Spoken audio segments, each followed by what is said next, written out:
ಸರಿಯಾಗಿ ತಿಳಿದುಕೊಂಡು ಅಭ್ಯಾಸ ಮಾಡೋದು.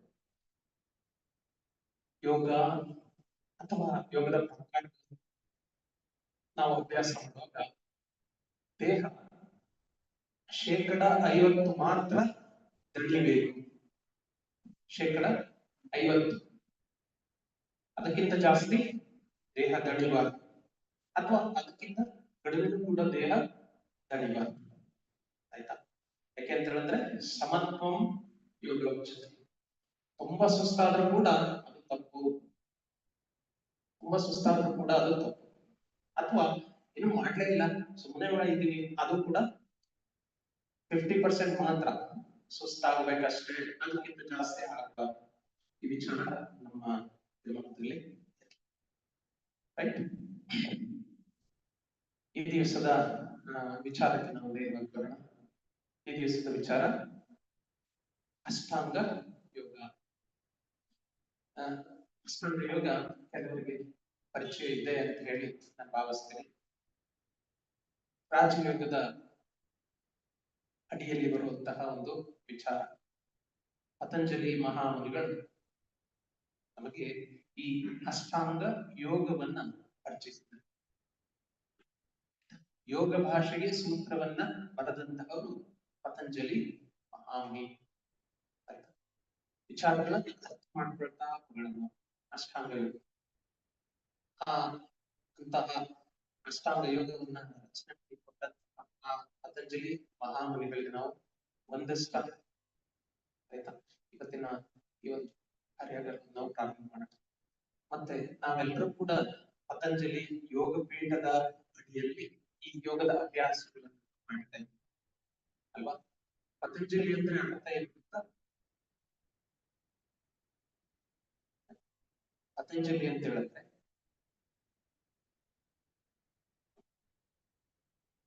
ಚಂದ್ರಶೇಖರ ಅಂದ್ರೆ ಚಂದ್ರಶೇಖರ್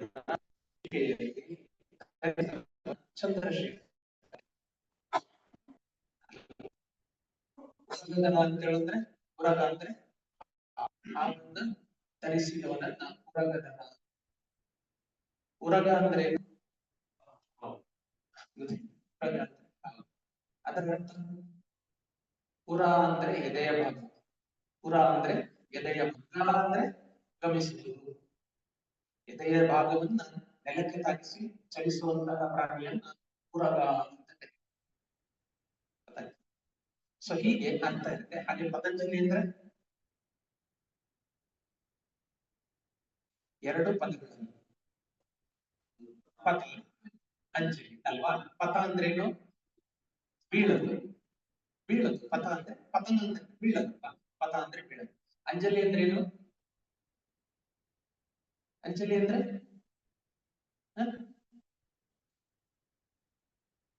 ಅಂಜಲಿ ಅಂದ್ರೆ ಕೈಗಳು. ಅಂಜಲಿ ಬದ್ಧನಾಗಿರೋದು ಅಂದ್ರೆ ಅಂಜಲಿ ಮುದ್ರೆ ಅಂದ್ರೆ ಅಂಜಲಿ ಅಂದ್ರೆ ಕೈಗಳು. ಅಂದ್ರೆ ಕೈಗಳಿಗೆ ಬಿದ್ದಿದ್ದು ಯಾರು? ಏನ್ ಬಿತ್ತು ಕೈಗೆ? ಮಹಾವಿಷ್ಣು ಸಣ್ಣ ಮಗುವಾಗಿ ಅಥವಾ ಈ ಲೋಕಕ್ಕೆ ಒಂದು ಕೊಡುಗೆಯನ್ನ ಕೊಡೋದಕ್ಕೋಸ್ಕರ ಗೋಣಿಕಾ ಅನ್ನುವ ಒಬ್ಬ ಸ್ತ್ರೀಯ ತಪಸ್ಸಿಗೆ ಮೆಚ್ಚಿ, ಆಕೆ ತುಂಬಾ ವಯಸ್ಸಾದ ಮುಂದೆ ಅವಳಿಗೆ ಸಂತಾನ ಇರಲ್ಲ, ಮಕ್ಕಳಿರಲ್ಲ. ಅವಳು ನಿರಂತರವಾಗಿ ಭಗವಂತನನ್ನ ಪ್ರಾರ್ಥನೆ ಮಾಡ್ತಿರ್ತಾಳೆ. ಆಕೆಗೊಂದು ಉದ್ದೇಶ ಇರುತ್ತೆ ಅಂತ ಹೇಳಿದ್ರೆ ಲೋಕ ಕಲ್ಯಾಣಾರ್ಥವಾಗಿ ಏನನ್ನಾದ್ರೂ ಕೊಡಬೇಕು ಅಂತ ಹೇಳಿ.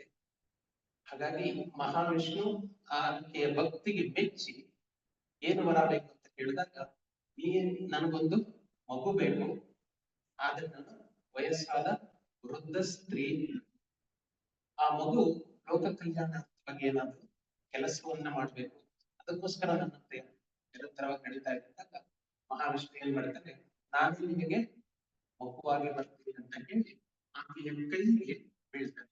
ಅಂದ್ರೆ ಬೀಳೋದು, ಯಾರ ಕೈಗೆ? ಆ ಗೋಣಿಕಾ ಸ್ತ್ರೀಯ ಕೈಗೆ ಬೀಳ್ತಾರೆ. ಅಂತಹ ಪತಂಜಲಿ ಮಹಾಮುನಿಗಳು ಅದಕ್ಕಾಗಿ ಆ ಕೈಗೆ ಬಿದ್ದರಲ್ಲ, ಅದಕ್ಕಾಗಿ ಪತಂಜಲಿ ಅಂತಾನೆ ಹೆಸರಾಗಿದೆ. ಆಯ್ತಾ? ಪತಂಜಲಿ ಅಂದ್ರೆ ಏನು ಅಂತ ಗೊತ್ತಾಯ್ತಲ್ಲ? ಸೊ ಇದು ಪತಂಜಲಿಯ ಅರ್ಥ. ಸೊ ಅಂತಹ ಪತಂಜಲಿ ಮಹಾಮುನಿಗಳು ನಂತರ ಈ ಯೋಗಶಾಸ್ತ್ರಕ್ಕೆ ಬಹಳ ಭಿನ್ನವಾದಂತಹ ಕೊಡುಗೆ ಯೋಗದಲ್ಲಿ ಆ ರಾಜಯೋಗದ ಅಡಿಯಲ್ಲಿ ಬರುವಂತಹ ಒಂದು ವಿಚಾರ ಅದು ಅಷ್ಟಾಂಗ ಯೋಗ. ಪ್ರತಿಯೊಬ್ಬ ಯೋಗಾಭ್ಯಾಸಿಯು ಕೂಡ ತಿಳ್ಕೊಂಡಿರ್ಲೇಬೇಕಾದಂತಹ ವಿಚಾರ. ಪ್ರತಿಯೊಬ್ಬರು ತಿಳ್ಕೊಂಡಿರ್ಬೇಕು. ನಾವೇನ್ ಮಾಡ್ತೀವಿ ಪ್ರತಿ ದಿವಸದ ಯೋಗಾಭ್ಯಾಸದಲ್ಲಿ ಒಂದು ಸೂಕ್ಷ್ಮ ವ್ಯಾಯಾಮ ಮಾಡ್ತೀವಿ, ಸೂರ್ಯ ನಮಸ್ಕಾರ ಮಾಡ್ತೀವಿ, ಆಮೇಲೆ ಆಸನಗಳನ್ನು ಮಾಡ್ತೀವಿ ಜಾಸ್ತಿ. ಪ್ರಾಣಾಯಾಮ ಸಮಯ ಇದ್ರೆ ಧ್ಯಾನ ಅಂತೂ ತುಂಬಾ ಕಡಿಮೆ ಆಯ್ತಾ. ಆದ್ರೆ ಇವೆಲ್ಲವೂ ನಮಗೆ ಸಿದ್ಧಿ ಆಗಬೇಕು ಅಂದ್ರೆ ಅಷ್ಟಾಂಗ ಯೋಗದ ಮೂಲಕವೇ ಹೋಗ್ಬೇಕು. ಪ್ರತಿಯೊಂದನ್ನು ನೀವು ಅಭ್ಯಾಸ ಮಾಡಿರ್ಲೇಬೇಕು, ಅಳವಡಿಸಿಕೊಂಡಿರ್ಲೇಬೇಕು, ಅನುಷ್ಠಾನ ಮಾಡ್ಲೇಬೇಕು. ಹಾಗಿದ್ದಾಗ ಮಾತ್ರ ಯೋಗದ ಲಾಭ ಸಿಗುತ್ತೆ ಆಯ್ತಾ. ಆ ನಿಟ್ಟಿನಲ್ಲಿ ನಾವು ಈ ಅಷ್ಟಾಂಗ ಯೋಗವನ್ನ ಪ್ರತಿಯೊಬ್ಬ ಯೋಗಾಭ್ಯಾಸ ತಿಳಿದಿರ್ಲೇಬೇಕು, ಮ್ಯಾಂಡೇಟರಿ ಇದೆ. ಬೇರೆ ನೀವೇನ್ ತಿಳ್ಕೊಳ್ತಿರೋ ಬಿಡ್ತೀರೋ. ನಿಮಗೆ ಭಕ್ತಿ ಯೋಗ ಗೊತ್ತಿದೆಯೋ ಗೊತ್ತಿಲ್ಲ, ಜ್ಞಾನ ಯೋಗ ಇದಂತೂ ಇರಲೇಬೇಕು, ಗೊತ್ತಿರ್ಲೇಬೇಕು. ಸೊ ಹಾಗಾಗಿ ಅಷ್ಟಾಂಗ ಯೋಗ, ಅಷ್ಟಾಂಗ ಯೋಗ ಅಂತ ಹೇಳಿದ್ರೆ 8 ಹಂತಗಳು, 8 ಹಂತಗಳ ಒಂದು ಅಭ್ಯಾಸ. ಯಾವ್ಯಾವ 8 ಹಂತಗಳು? ಒಬ್ಬ ಯೋಗಿ ಆಗಿರ್ಬೇಕು ಅಂತ ಹೇಳಿದ್ರೆ, ಆ ಯೋಗದ ಫಲ ನಮಗೆ ಸಿಗ್ಬೇಕು ಅಂದ್ರೆ, ಅದರಿಂದ ಲೋಕೋತ್ತರ ಆಗ್ಬೇಕು ಅಂದ್ರೆ ಈ 8 ಹಂತಗಳ ಕಡ್ಡಾಯವಾಗಿ ಪಾಲಿಸಲೇಬೇಕು. ಆ 8 ಹಂತಗಳು ಯಾವ್ಯಾವು ಅಂದ್ರೆ, ಮೊದಲನೇದು ಯಮ, ಎರಡನೇದು ನಿಯಮ, ಮೂರನೇದು ಆಸನ, ನಾಲ್ಕನೇದು ಪ್ರಾಣಾಯಾಮ, ಐದನೇದು ಪ್ರತ್ಯಾಹಾರ, ಆರನೆಯದು ಧಾರಣ, ಏಳನೆಯದು ಧ್ಯಾನ, ಎಂಟನೆಯದು ಸಮಾಧಿ. ಯಮ, ನಿಯಮ, ಆಸನ, ಪ್ರಾಣಾಯಾಮ, ಪ್ರತ್ಯಾಹಾರ, ಧಾರಣ, ಧ್ಯಾನ, ಸಮಾಧಿ. ಈ 8 ಅಷ್ಟಾಂಗ ಯೋಗ ಅಂತ ಕರೀತಾರೆ.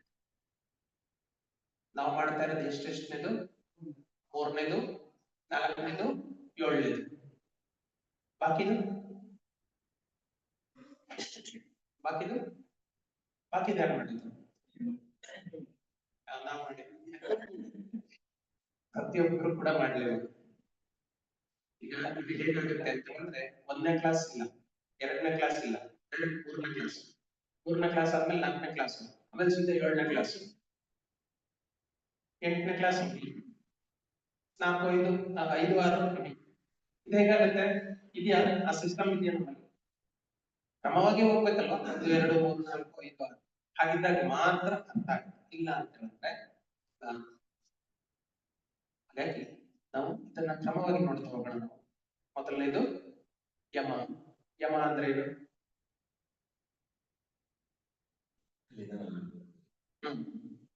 ಕುತ್ತಿಗೆ ಅಲ್ವಾ? ಯಮ ಅಂದ್ರೆ ನಮ್ಗೆ ಅವರೇ ಗೊತ್ತಿರೋದಲ್ವಾ?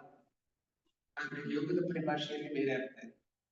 ನಾವ್ಯಾರು ಯಮನ, ಯಮ ದೇವರು ತಾನೆ, ಯಮ ಧರ್ಮರಾಜ. ಅವನಿಗಿಂತ ಶ್ರೇಷ್ಠ ಗುರು ಯಾರು ಇಲ್ಲ, ಯಾರಿಗೂ ತಾರತಮ್ಯ ಮಾಡಲ್ಲ. ಬಡವ, ಶ್ರೀಮಂತ, ಒಳ್ಳೆಯವನು, ಕೆಟ್ಟವನು ಎಲ್ಲರನ್ನು ಸಮಾನವಾಗಿ ಕರ್ಕೊಂಡು ಹೋಗ್ತಾನೆ. ಯಾರಿಗೂ ಭೇದ ಭಾವ ಮಾಡಲ್ಲ, ಎಲ್ಲರನ್ನು ಒಂದೇ ತರ ಕರ್ಕೊಂಡು ಹೋಗ್ತಾನೆ. ಮೃತ್ಯು ದೇವತೆ, ಎಲ್ಲಾ ದೇವರನ್ನು ಪೂಜೆ ಮಾಡ್ತೀವಿ, ಆ ದೇವರನ್ನು ಪೂಜೆ ಮಾಡ್ತೀವ? ಅವರಿಗೂ ಮಂತ್ರ ಇದೆ, ಯಮನಿಗೂ ಮಂತ್ರ ಇದೆ.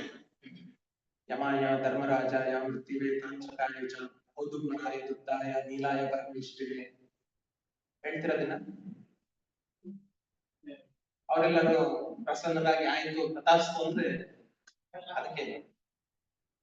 ಆದ್ರೆ ನಮ್ಗೆ ಗೊತ್ತಿರ್ಲಿ ಪ್ರತಿ ದಿವಸ ನಾವು ಅವರನ್ನ ಪೂಜೆ ಮಾಡ್ತೀವಿ ಮನೆಯಲ್ಲಿ ಇಟ್ಕೊಂಡು. ಗೊತ್ತಿದೆಯಾ ನಿಮ್ಗೆ ಯಾವ ರೂಪದಲ್ಲಿದ್ದಾರೆ ಅಂತ? ಯಮನಿಗೆ ಇನ್ನೊಂದು ಹೆಸರು ಕಾಲ, ಕಾಲ ಅಂತ ಅಲ್ವಾ? ಕಾಲನನ್ನ ಯಮ ಅಂತ ಕರೀತಾರೆ, ಕಾಲ ಅಂತಾನು ಕರೀತಾರೆ. ಕಾಲ ಎಲ್ಲಿದೆ? ಗಡಿಯಾರ, ಟೈಮ್ ಪೀಸ್ ಅಲ್ವಾ? ಕೈಯಲ್ಲಿ ವಾಚ್ ಇಟ್ಕೊಂಡಿರ್ತೀವಿ, ಅಲ್ಲಿ ನೇತಾಕಿರ್ತೀವಿ, ಅವಾಗ ನೋಡ್ತಾ ಇರ್ತೀವಿ. ಆದ್ರೆ ಅವರು ಯಮಧರ್ಮ ಅಂತ ಮಾತ್ರ ಗೊತ್ತಿಲ್ಲ. ನಾವೇನ್ ತಿಳ್ಕೊಂಡಿದೀವಿ? ಗಡಿಯಾರ, ವಾಚ್, ಸ್ಮಾರ್ಟ್ ವಾಚ್ ಅಲ್ಲ. ನಮ್ಮ ಅರಿವಿಲ್ದಲೇ ಅವರನ್ನ ನಾವು ಜೊತೆಲೇ ಇಟ್ಕೊಂಡಿದೀವಿ. ಅವ್ರು ಹೇಳ್ತಾ ಇರ್ತಾರೆ, ಟೈಮ್ ತೋರಿಸ್ತಾ ಇರ್ತಾರೆ. ಈಗ 1 ಗಂಟೆ 2 ಗಂಟೆ ಇಲ್ಲಿ ಗೊತ್ತಾಗುತ್ತೆ ಅಷ್ಟೇ. ಹಂಗೇನೆ ಅವ್ರು ಹೇಳ್ತಾನೆ ಇರ್ತಾರೆ, ನಾವು ಗಮನಿಸಲ್ಲ. ಬೇಕಾದಂಗ್ ನೋಡ್ಕೊಂಡ್ವಿ ಸುಮ್ಮನೆ ಆಗ್ತೀವಿ. ಒಂದ್ ದಿವಸ ಮುಗ್ದೋಗಿರುತ್ತೆ, ಮುಗ್ದೋಗಿರುತ್ತೆ.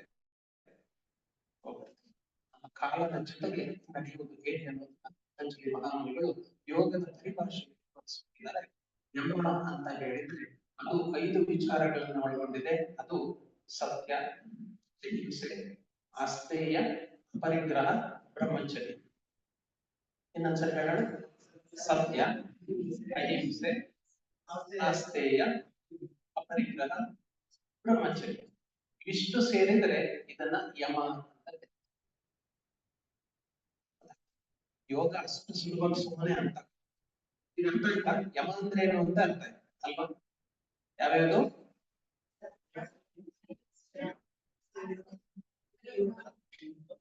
ಬ್ರಹ್ಮಚರ್ಯ.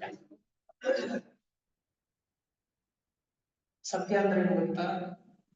ಒಂದು ಸಲ ಅರ್ಥ ಆದ್ರೆ ಸಾಕಾಗಿಲ್ಲ. ಯಮ ಅನ್ನೋದನ್ನ ಫಸ್ಟ್ ಕೇಳಿದ್ವಿ, ಅಷ್ಟಾಂಗ ಯೋಗ ಅರ್ಥ ಆಗ್ಬೇಕು, ಅದರಲ್ಲಿ ಯಮ ನಿಯಮಾಸನ ಪ್ರಾಣಾಯಾಮ ಪ್ರತ್ಯಾಹಾರ. ಈಗ ಯಮನ ಒಳಗಡೆ ಹೋಗ್ಬೇಕು.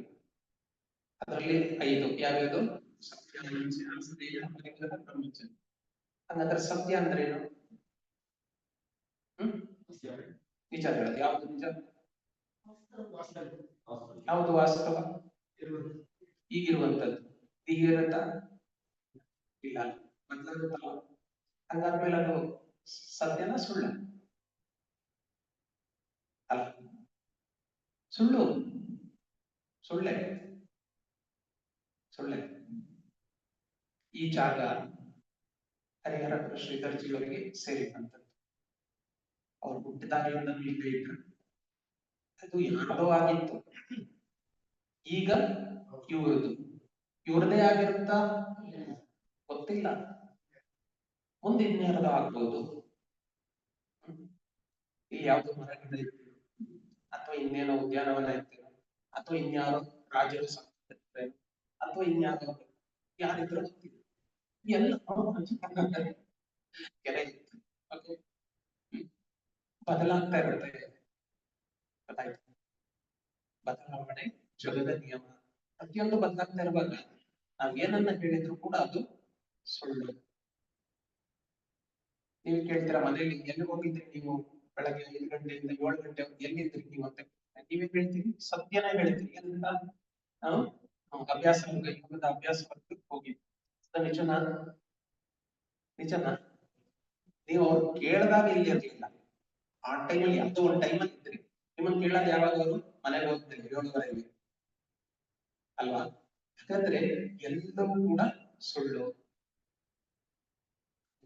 ನೀವು ಹುಟ್ಟದಾಗ ಚಿಕ್ಕ ಮಗುವಾಗಿ ಎಷ್ಟು ಚಕ್ಕಾಗಿ ಓಡಾಡ್ಕೊಂಡಿದ್ವಿ.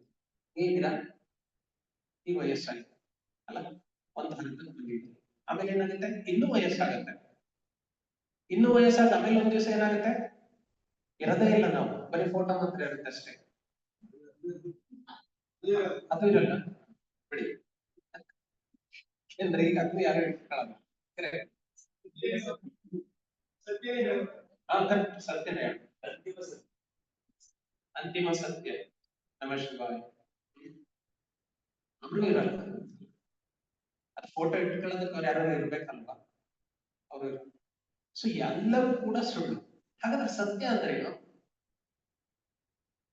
ಅದಕ್ಕೆ ನಮಗೆ ಜಗದ್ಗುರುಗಳು ಹೇಳಿದ್ದಾರೆ, ಬ್ರಹ್ಮ ಸತ್ಯಂ ಜಗನ್ಮಿಥ್ಯಂ.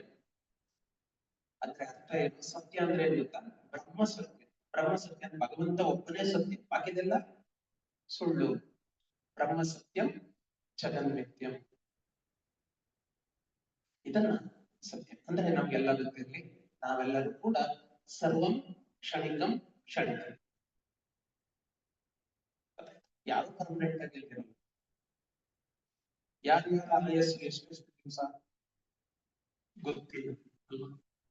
ಆದ್ರೆ ಅದನ್ನ ಸ್ಥಿರವಾಗಿಸುವ ಒಂದು ನಿಟ್ಟಿನಲ್ಲಿ ನಾವು ಹೋಗ್ತಾ ಇದ್ದೀವಿ. ಅದಕ್ಕೆ ಯೋಗವನ್ನ ಅಳವಡಿಸಬೇಕು. ನಾವು ಬದುಕಬೇಕು. ಜೀವಾವ ಶರಣಂ ಶರಣಂ ಶರಣಂ. ಈ ಸತ್ಯ ಅರ್ಥಕೊಳ್ಳಿ. ಭಗವಂತ ಒಬ್ಬ ಸತ್ಯ. ಆ ಸತ್ಯದ ಜೊತೆಗೆ ನಮ್ಮನ್ನ ಜೋಡಿಸ್ಕೊಂಡ್ರೆ ಅವನು ತನ್ನ ಶಕ್ತಿಯನ್ನ, ಆ ಶಕ್ತಿಯನ್ನು ಉಪಯೋಗಿಸ್ಕೊಂಡು ನಾವು ನಡೀತಾ ಇದ್ದೀವಿ. ಅಷ್ಟೇ. ಅದು ಏನು ಪರ್ಮನೆಂಟ್ ಆಗಿ ಕೊಡಲ್ಲ. ಚಿರಂಜೀವಿಗಳು ಯಾರಾದ್ರಲ್ಲಿ ಇಲ್ಲ. ಚಿರಂಜೀವಿಗಳು ಯಾರಂತ ಗೊತ್ತಿಲ್ಲ. ಚಿರಂಜೀವಿಗಳು ಅಂದ್ರೆ ಯಾವಾಗಲೂ ಅವರಿಗೆ ಮೃತ್ಯು ಅನ್ನೋದೇ ಇಲ್ಲ. ಚಿರಂಜೀವಿಗಳು ಅವರಿಗೆ ಮೃತ್ಯು ಅನ್ನೋದು ನಾವು ಹೇಳ್ತೀವಿ, ನಮ್ಮ ಹೆಸರು ದಾಖಲೆ ಚಿರಂಜೀವಿ ಅಂತ. ಚಿರಂಜೀವಿ ಶಿವನಂಜರು ಅಂದ್ರೆ ನೀವು ಚಿರಂಜೀವಿಯಾಗಿರಿ ಅಂತ ಅಟ್ಲೀಸ್ಟ್ ಅದನ್ನು ಮಾಡದೆ ಹೋದ್ರೆ ಗೊತ್ತಾಯ್ತಾ? ಚಿರಂಜೀವಿಗಳು ಅಂದ್ರೆ ಯಾವಾಗಲೂ ನಿರಂತರವಾಗಿ ಅವರ ಅಸ್ತಿತ್ವ ಇರುತ್ತೆ. ನಾವು ಚಿರಂಜೀವಿಗಳು ಅಂತ ಕರಿತೀವಿ. ಯಾರ್ಯಾರು ಅಂತ ನೋಡೋದಾದ್ರೆ ಅಶ್ವತ್ಥಾಮ, ಗಲ್ಯವ್ಯಾಸ, ಬ್ರಹ್ಮಾಷ್ಟ, ವಿಭೀಷಣ, ಕೃಪಾ, ಪರಶುರಾಮಶ್ಚ ಸಪ್ತೈತ ಚಿರಂಜೀವಿಗಳು. ಈ 7 ಜನಗಳು ಚಿರಂಜೀವಿಗಳು. 7 ಜನಗಳ ಮಹತ್ವ ಅವ್ರ ಅಸ್ತಿತ್ವ ಇದೆಯಾ? ಇದೆ. ನಮಗೆ ಅರಿವಿಗೆ ಬರ್ತಾ ಇದೆಯಾ? ಮೃದು ಬರ್ತಾ ಇದೆ ಅಷ್ಟೇ. ಯಾರು?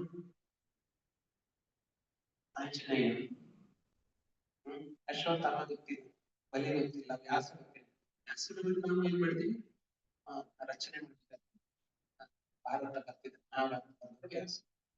ಹಾಗೆ ಗೊತ್ತಾಗ್ತಿರ ಹೊರತು ಮುಖ್ಯವಾಗಿ ನಮ್ಗೆ ಗೊತ್ತಾಗಿದೆ ಅದು ಆಂಜನೇಯ ಅವರೇ ಚಿರಂಜೀವಿ. ಅವ್ರು ಇವತ್ತಿಗೂ ಗೊತ್ತಿದ್ದಾರೆ, ಯಾವಾಗ್ಲೂ ಇದ್ರು, ಎಲ್ಲ ಯುಗಗಳಲ್ಲಿ ಇದ್ದಾರೆ. ಅವರನ್ನ ನಾವು ಇಲ್ಲಿ ವಾಯುವಿನ ರೂಪದಲ್ಲಿ ನಾವು ಸೇವನೆ ಮಾಡ್ತೀವಿ. ಆಂಜನೇಯರು. ಅದಕ್ಕೆ ಅವರಿಗೆ ಇನ್ನೊಂದು ಹೆಸರೇನು? ಮುಖ್ಯ ಪ್ರಾಣ. ಮುಖ್ಯ ಪ್ರಾಣ ಯಾರಿಗೆ ಪೂರಕವಾಗಿರ್ಬೇಕು? ಪ್ರಾಣ ಯಾರಿಗೆ? ಆತ್ಮಕ್ಕೆ. ಸರಿ, ಆತ್ಮಕ್ಕೆ ಪೂರಕ. ಅದಕ್ಕೆ ಈ ಪ್ರಾಣಕ್ಕೆ ದೇವರು ಯಾರು? ಆಂಜನೇಯ, ಪ್ರಾಣ ದೇವರು. ಆತ್ಮಕ್ಕೆ ದೇವರು ಯಾರು? ರಾಮ. ಆತ್ಮಾರಾಮ ಆನಂದ ರಮಣ. ಆತ್ಮಾರಾಮನನ್ನ ಈ ಪ್ರಾಣವಾಗಿ ಏನ್ ಮಾಡ್ಬೇಕು? ಸೇರ್ಕೊಳ್ಬೇಕು. ಹೃದಯದಲ್ಲಿ ಯಾರಿದ್ದಾರೆ? ರಾಮ ಇದ್ದಾರೆ, ಆಂಜನೇಯ ಅವರ ಸೇವೆಯನ್ನ ಹೋಗಿ ಬಂದು ಮಾಡಿದ್ದಾರೆ. ದೇವರು ಇದಾಗಿದೆ, ಅದು ನಿರಂತರವಾಗಿ ನಡೀತಾರೆ. ಮನುಷ್ಯ ಜೀವಂತವಾಗಿರ್ತಾನೆ. ಒಬ್ಬರ ಸಂಪರ್ಕ ಕಡಿತು ಅಂದ್ರೆ ಅದನ್ನ ಸೂಕ್ಷ್ಮ ಸ್ಥಿತಿಯಲ್ಲಿ ನಾವು ಕಡಿತೀವಿ, ಸ್ಥೂಲವಾಗಿಯೂ ಕೂಡ. ಇದು ಸತ್ಯ. ವಿಷಯಾಂತರ ಆಗೋದು ಬೇಡ, ಹೇಳ್ತಾ ಹೋದ್ರೆ ತುಂಬಾ ಆಗುತ್ತೆ. ಸತ್ಯ ಅಂದ್ರೆ ಗೊತ್ತಾಯ್ತಲ್ಲ, ಬ್ರಹ್ಮ ಸತ್ಯಂ ಜಗನ್ಮಿಥ್ಯಂ ಅಂದ್ರೆ ದೇವರೊಬ್ಬನೇ ಸತ್ಯ, ಬಾಕಿದೆಲ್ಲ ಸುಳ್ಳು. ನಾವು, ನೀವು, ಇದೆಲ್ಲವೂ ಸುಳ್ಳೆ. ಸುಮ್ಮನೆ ಅಂತ ಹೇಳೋದಷ್ಟೇ. ಅದನ್ನ ಹಾಗೇನೆ ಇದು ನಮಗೆ ಗೊತ್ತಾಗಿದೆ, ಸತ್ಯ ಅಂದ್ರೆ ಭಗವಂತ. ಆಮೇಲೆ ನೆಕ್ಸ್ಟ್ ಎರಡನೇದು ಅಹಿಂಸೆ. ಎರಡನೇದು ಅಹಿಂಸೆ. ಅಹಿಂಸೆ ಅಂದ್ರೆ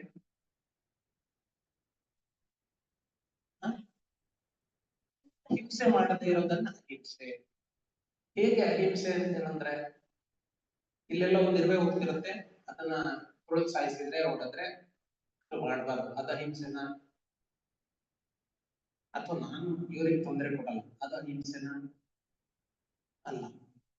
ಅಹಿಂಸೆ ಅಂತ ಹೇಳಿದ್ರೆ ಯೋಗದ ಪರಿಭಾಷೆಯಲ್ಲಿ ಕಾಯ, ವಾಚ, ಮನಸ್ಸು, ದೇಹಕ್ಕೆ ಕೂಡ ಹಿಂಸೆಯನ್ನ ನೀಡಬಾರದು, ಮಾತಿನಿಂದ ಹಿಂಸೆ ನೀಡಬಾರದು. ಹಿಂಸೆ ನೀಡ್ಬೋದಲ್ವಾ? ಬೈದು ಬೈದು ಬೈದು ಅವ್ರು ನೋಡಿ ಬೈತಾರೆ, ಅವ್ರಿಗೇನ್ ಅನ್ಸುತ್ತೆ ಅಲ್ವಾ? ಹಿಂಸೆ ಆಗುತ್ತಲ್ಲ ಮಾತಿನಿಂದ. ನಮಗ್ ಗೊತ್ತಿರಲಿ, ನಾಲಿಗೆಗೆ ಆದ ಗಾಯ ಮಾಯಂತೆ. ನಾಲಿಗೆಗೆ ಗಾಯ ಆದರೆ ಅದು ಮಾಯಂತೆ, ಆದ್ರೆ ನಾಲಿಗೆಯಿಂದ ಆದ ಗಾಯ ಮಾಯಲ್ಲ. ಅರ್ಥ ಮಾಡ್ಕೊಳ್ಳಿ. ಅಂದ್ರೆ ಅರ್ಥ ಏನು? ನಾಲಿಗೆ ಗಾಯ ಆಗುತ್ತೆ, ತುಟಿಗೆ ನಾಲಿಗೆಯನ್ನ ಸಟ್ಟ ಮಾಡ್ತೀವಿ ಅಂತ ಅನ್ಕೊಂಡು ನಾಲಿಗೆ ತುಂಡಾಗ್ಲಿ ಏನೂ ಆಗಲ್ಲ, ಸ್ವಲ್ಪ ದಿವಸ ಆದ್ಮೇಲೆ ಏನೋ ವಾಸಿ ಆಗುತ್ತದೆ, ಮೆಡಿಸಿನ್ ಏನೋ ವಾಸಿ ಆಗುತ್ತೆ. ಆದ್ರೆ ನಾಲಿಗೆಯಿಂದ ಆಗುತ್ತಲ್ಲ ಗಾಯ, ಅದು ಮಾಯಲ್ಲ. ತುಂಬಾ ಕಷ್ಟ ಅದು, ಬಹಳ ಎಚ್ಚರಿಕೆಯಿಂದ ಬಳಸಬೇಕು. ಹಾಗೆ ಹಿಂಸೆ ಅಂತ ಹೇಳಿದ್ರೆ ಏನು? ದೈಹಿಕವಾಗಿ ನನ್ನನ್ನು ನಾನು ಹಿಂಸೆ ಮಾಡ್ಕೋಬಾರ್ದು, ನಿಮ್ಮನ್ನು ಹಿಂಸೆ ಮಾಡ್ಬಾರ್ದು. ಎರಡನೇದಾಗಿ ಮಾತು. ಮಾತಿನಿಂದ ಯಾರಿಗೂ ಕೂಡ ಹಿಂಸೆಯನ್ನ ಮಾಡಬಾರ್ದು. ಕಾಯ, ಆಮೇಲೆ ಮಾನಸಿಕವಾಗಿ ಹಿಂಸೆ ಆಗಬಾರ್ದು. ಮಾನಸಿಕವಾಗಿ ಹಿಂಸೆ ಆಗಬಾರ್ದು. ಅದು ಮಾತಿನಿಂದ ಆಗ್ಬೋದು, ವರ್ತನೆಯಿಂದ ಆಗ್ಬೋದು, ಹೊಡೆಯೋದ್ರಿಂದ ಆಗ್ಬೋದು. ಹಾಗೆ ಕಾಯ ವಾಚ ಮನಸ ತ್ರಿಕರಣ ಶುದ್ಧಿ ಅಂತ ಕರೀತಾರೆ. ತ್ರಿಕರಣ ಶುದ್ಧಿ. ಹಿಂಸೆ ಮಾಡಬಾರ್ದು. ಬೇರೆಯವ್ರಿಗೆ ಹಿಂಸೆ ಕೊಡೋದಷ್ಟೇ ಅಹಿಂಸೆ ಅಲ್ಲ. ನಾನು ಹಿಂಸೆ ಕೊಡ್ಕೋಬಾರ್ದು. ನನಗೆ ಗೊತ್ತು ಪಾನಿಪುರಿ ತಿಂದ್ರೆ ಆಗಲ್ಲ, ಗೋಬಿ ಮಂಚೂರಿ ತಿಂದ್ರೆ ಆಗಲ್ಲ, ಇದಾಗುತ್ತೆ. ಅದ್ರ ಆ ಸಂದರ್ಭದಲ್ಲಿ ಏನನ್ಸುತ್ತೆ, ಮನ್ಸು ಏನ್ ದಿನ ತಿಂತೀವಿ, ಏನ್ ಒಂದೇ ಸಲ ತಿಂದಿ ಏನಾಗ್ಬಿಡುತ್ತೆ ನೋಡ, ಈಗ ಚೆನ್ನಾಗಿದೆಯಲ್ಲ ತಿಂದ್ಬಿಡ್ತೀವಿ. ಮನೆಗೆ ಹೋದ್ಮೇಲೆ ಶುರುವಾಗುತ್ತೆ ಫ್ರೀ. ಊಟ ಮಾಡಕ್ಕಾಗಲ್ಲ, ಸುಮ್ಮನೆ ಮಲ್ಕೊಳಕ್ಕಾಗಲ್ಲ. ಒಂದ್ ಹೊತ್ತಿನಲ್ಲಿ ಅಂದ್ರೆ ಬೇರೆ ಯಾರೋ ಹಿಂಸೆ ಕೊಟ್ಟಿದ್ದಲ್ಲ, ನಾನೇ ಹಿಂಸೆ ಕೊಟ್ಕೊಂಡೆ. ಅವಾಗ ಏನಾಯ್ತು, ಅವ ಎದೆ ಉರಿ, ನೋವು ಇದೆಲ್ಲ ಗ್ಯಾಸ್ಟ್ರಿಕ್ ಎಲ್ಲ ಆದ್ಮೇಲೆ ಮನಸ್ಸು ಏನಾಗುತ್ತೆ, ನೆಮ್ಮದಿಯಾಗಿರುತ್ತಾ? ಇಲ್ಲ. ಕಲ್ಬಿರಿಗಳು ಅವಾಗ ಏನಾಗುತ್ತೆ, ವಾಚ ಅಂದ್ರೆ ಬಾಯಿ ಆಗ್ತಾರೆ ಒಂಥರ ಕಫ ಆಗ್ತಾರೆ ಒಂಥರ. ಏನು ಮನೆಯವರೆಲ್ಲ ಹೇಳಿದ್ದೆ ನಿನ್ ಯಾರು ಹೋದಾಗ ತಿನ್ನು ಅಂತ ಹೇಳಿದ್ದು. ಹೀಗೆ ಅಹಿಂಸೆ ಅಂತ ಹೇಳಿದ್ರೆ ತ್ರಿಕರಣ ಶುದ್ಧಿ, ಕಾಯ ವಾಚ ಮನಸ. ಅದು ಸ್ವ ಮತ್ತೆ ಪರ. ನನಗೂ ಮಾಡ್ಕೋಬಾರ್ದು, ಇನ್ನೊಬ್ರಿಗೂ ಮಾಡಬಾರ್ದು. ಇದನ್ನ ನಾವು ಅಹಿಂಸೆ.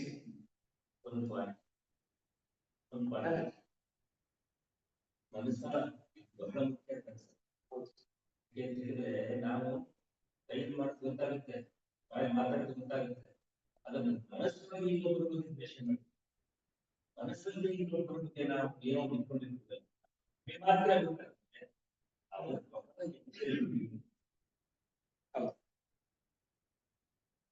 ಮನಸ್ಸಿನ ಒಳಗಡೆ ಇಟ್ಕೊಂಡ್ರೆ ಅದು ಬಹಳಷ್ಟು ಅದು ನಮ್ಮನ್ನೇ ಹಾಳು. ಮನಸ್ಸು ಮಿತ್ರರು ಹೌದು, ಶತ್ರು ಹೌದು. ಅವ್ರು ಸರಿ ಇಲ್ಲ ಅಂತ ಹೇಳಿದ್ರೆ ನನ್ನ ಮನಸ್ಸಿಗೆ ಬರುತ್ತದೆ, ಸರಿ ಇಲ್ಲ ಕೇಶವಮೂರ್ತಿ ಅವರು. ಅರ್ಥ ಕೇಶವಮೂರ್ತಿ ಅಲ್ಲ, ನಾನ್ ಸರಿ ಇಲ್ಲ ಅಂತ ಅರ್ಥ. ನಾನ್ ಸರಿ ಇಲ್ಲ, ನಾನು ಯಾರು ಜಡ್ಜ್ ಮಾಡೋದಕ್ಕೆ, ನಾನು ಯಾವಾಗಲೂ ಅವ್ರ ಜೊತೆ ಇರ್ತೀನಿ ಇಲ್ಲ. ಯಾವುದೋ ಕೆಲವೊಂದು ಘಟನೆಗಳನ್ನ ಆಧರಿಸಿ ಆ ವ್ಯಕ್ತಿನ ಸರಿ ಇಲ್ಲ ಅಂದ್ಬಿಟ್ರೆ ತಪ್ಪಾಗುತ್ತೆ. ಹಂಗ್ ಮಾಡೋದಿಲ್ಲ. ನಾವ್ ಯಾವಾಗ ಎಲ್ರಿಗೂ ಒಳ್ಳೇದಾಗಿರ್ತೀವಿ ಅಂತ ಅವ್ರಿಗೆ ನಾವು ಅನುಕೂಲಕರವಾಗಿದ್ರೆ, ಅವ್ರ ಪರವಾಗಿದ್ರೆ ಒಳ್ಳೆ. ನಮ್ಮಷ್ಟಕ್ಕೆ ನಾವಿದ್ರೆ ಕೇಶವಮೂರ್ತಿ ಅವರಿಂದ ನನ್ಗೇನು ಉಪಯೋಗ ಇಲ್ಲ ಅಂದ್ರೆ ನಾನೇನ್ ಮಾಡ್ತೀನಿ, ಸರಿ ನೋಡಿ ಬಿಡಿ ಹೋಗಿ ಹಿಂಗೆ ಚೇಂಜ್ ಮಾಡ ಅಂದ್ರೆ ಅವ್ ಇಲ್ಲ ಸಲ್ಲದನ್ನ ಇದು ನಮ್ಮ ಒಳಗಡೆ ಬಂತು ಅಂತ ಹೇಳೋದು. ಜಿ ಹೇಳಿದ್ರೆ ಆ ಮನಸ್ಸಿದೆಯಲ್ಲ ಅದಕ್ಕೆ ಹೇಳೋದು ಯೋಗದ ಮೂಲ ಉದ್ದೇಶನೇ ಯೋಗ ಚಿತ್ತ ನಿರೋಧ.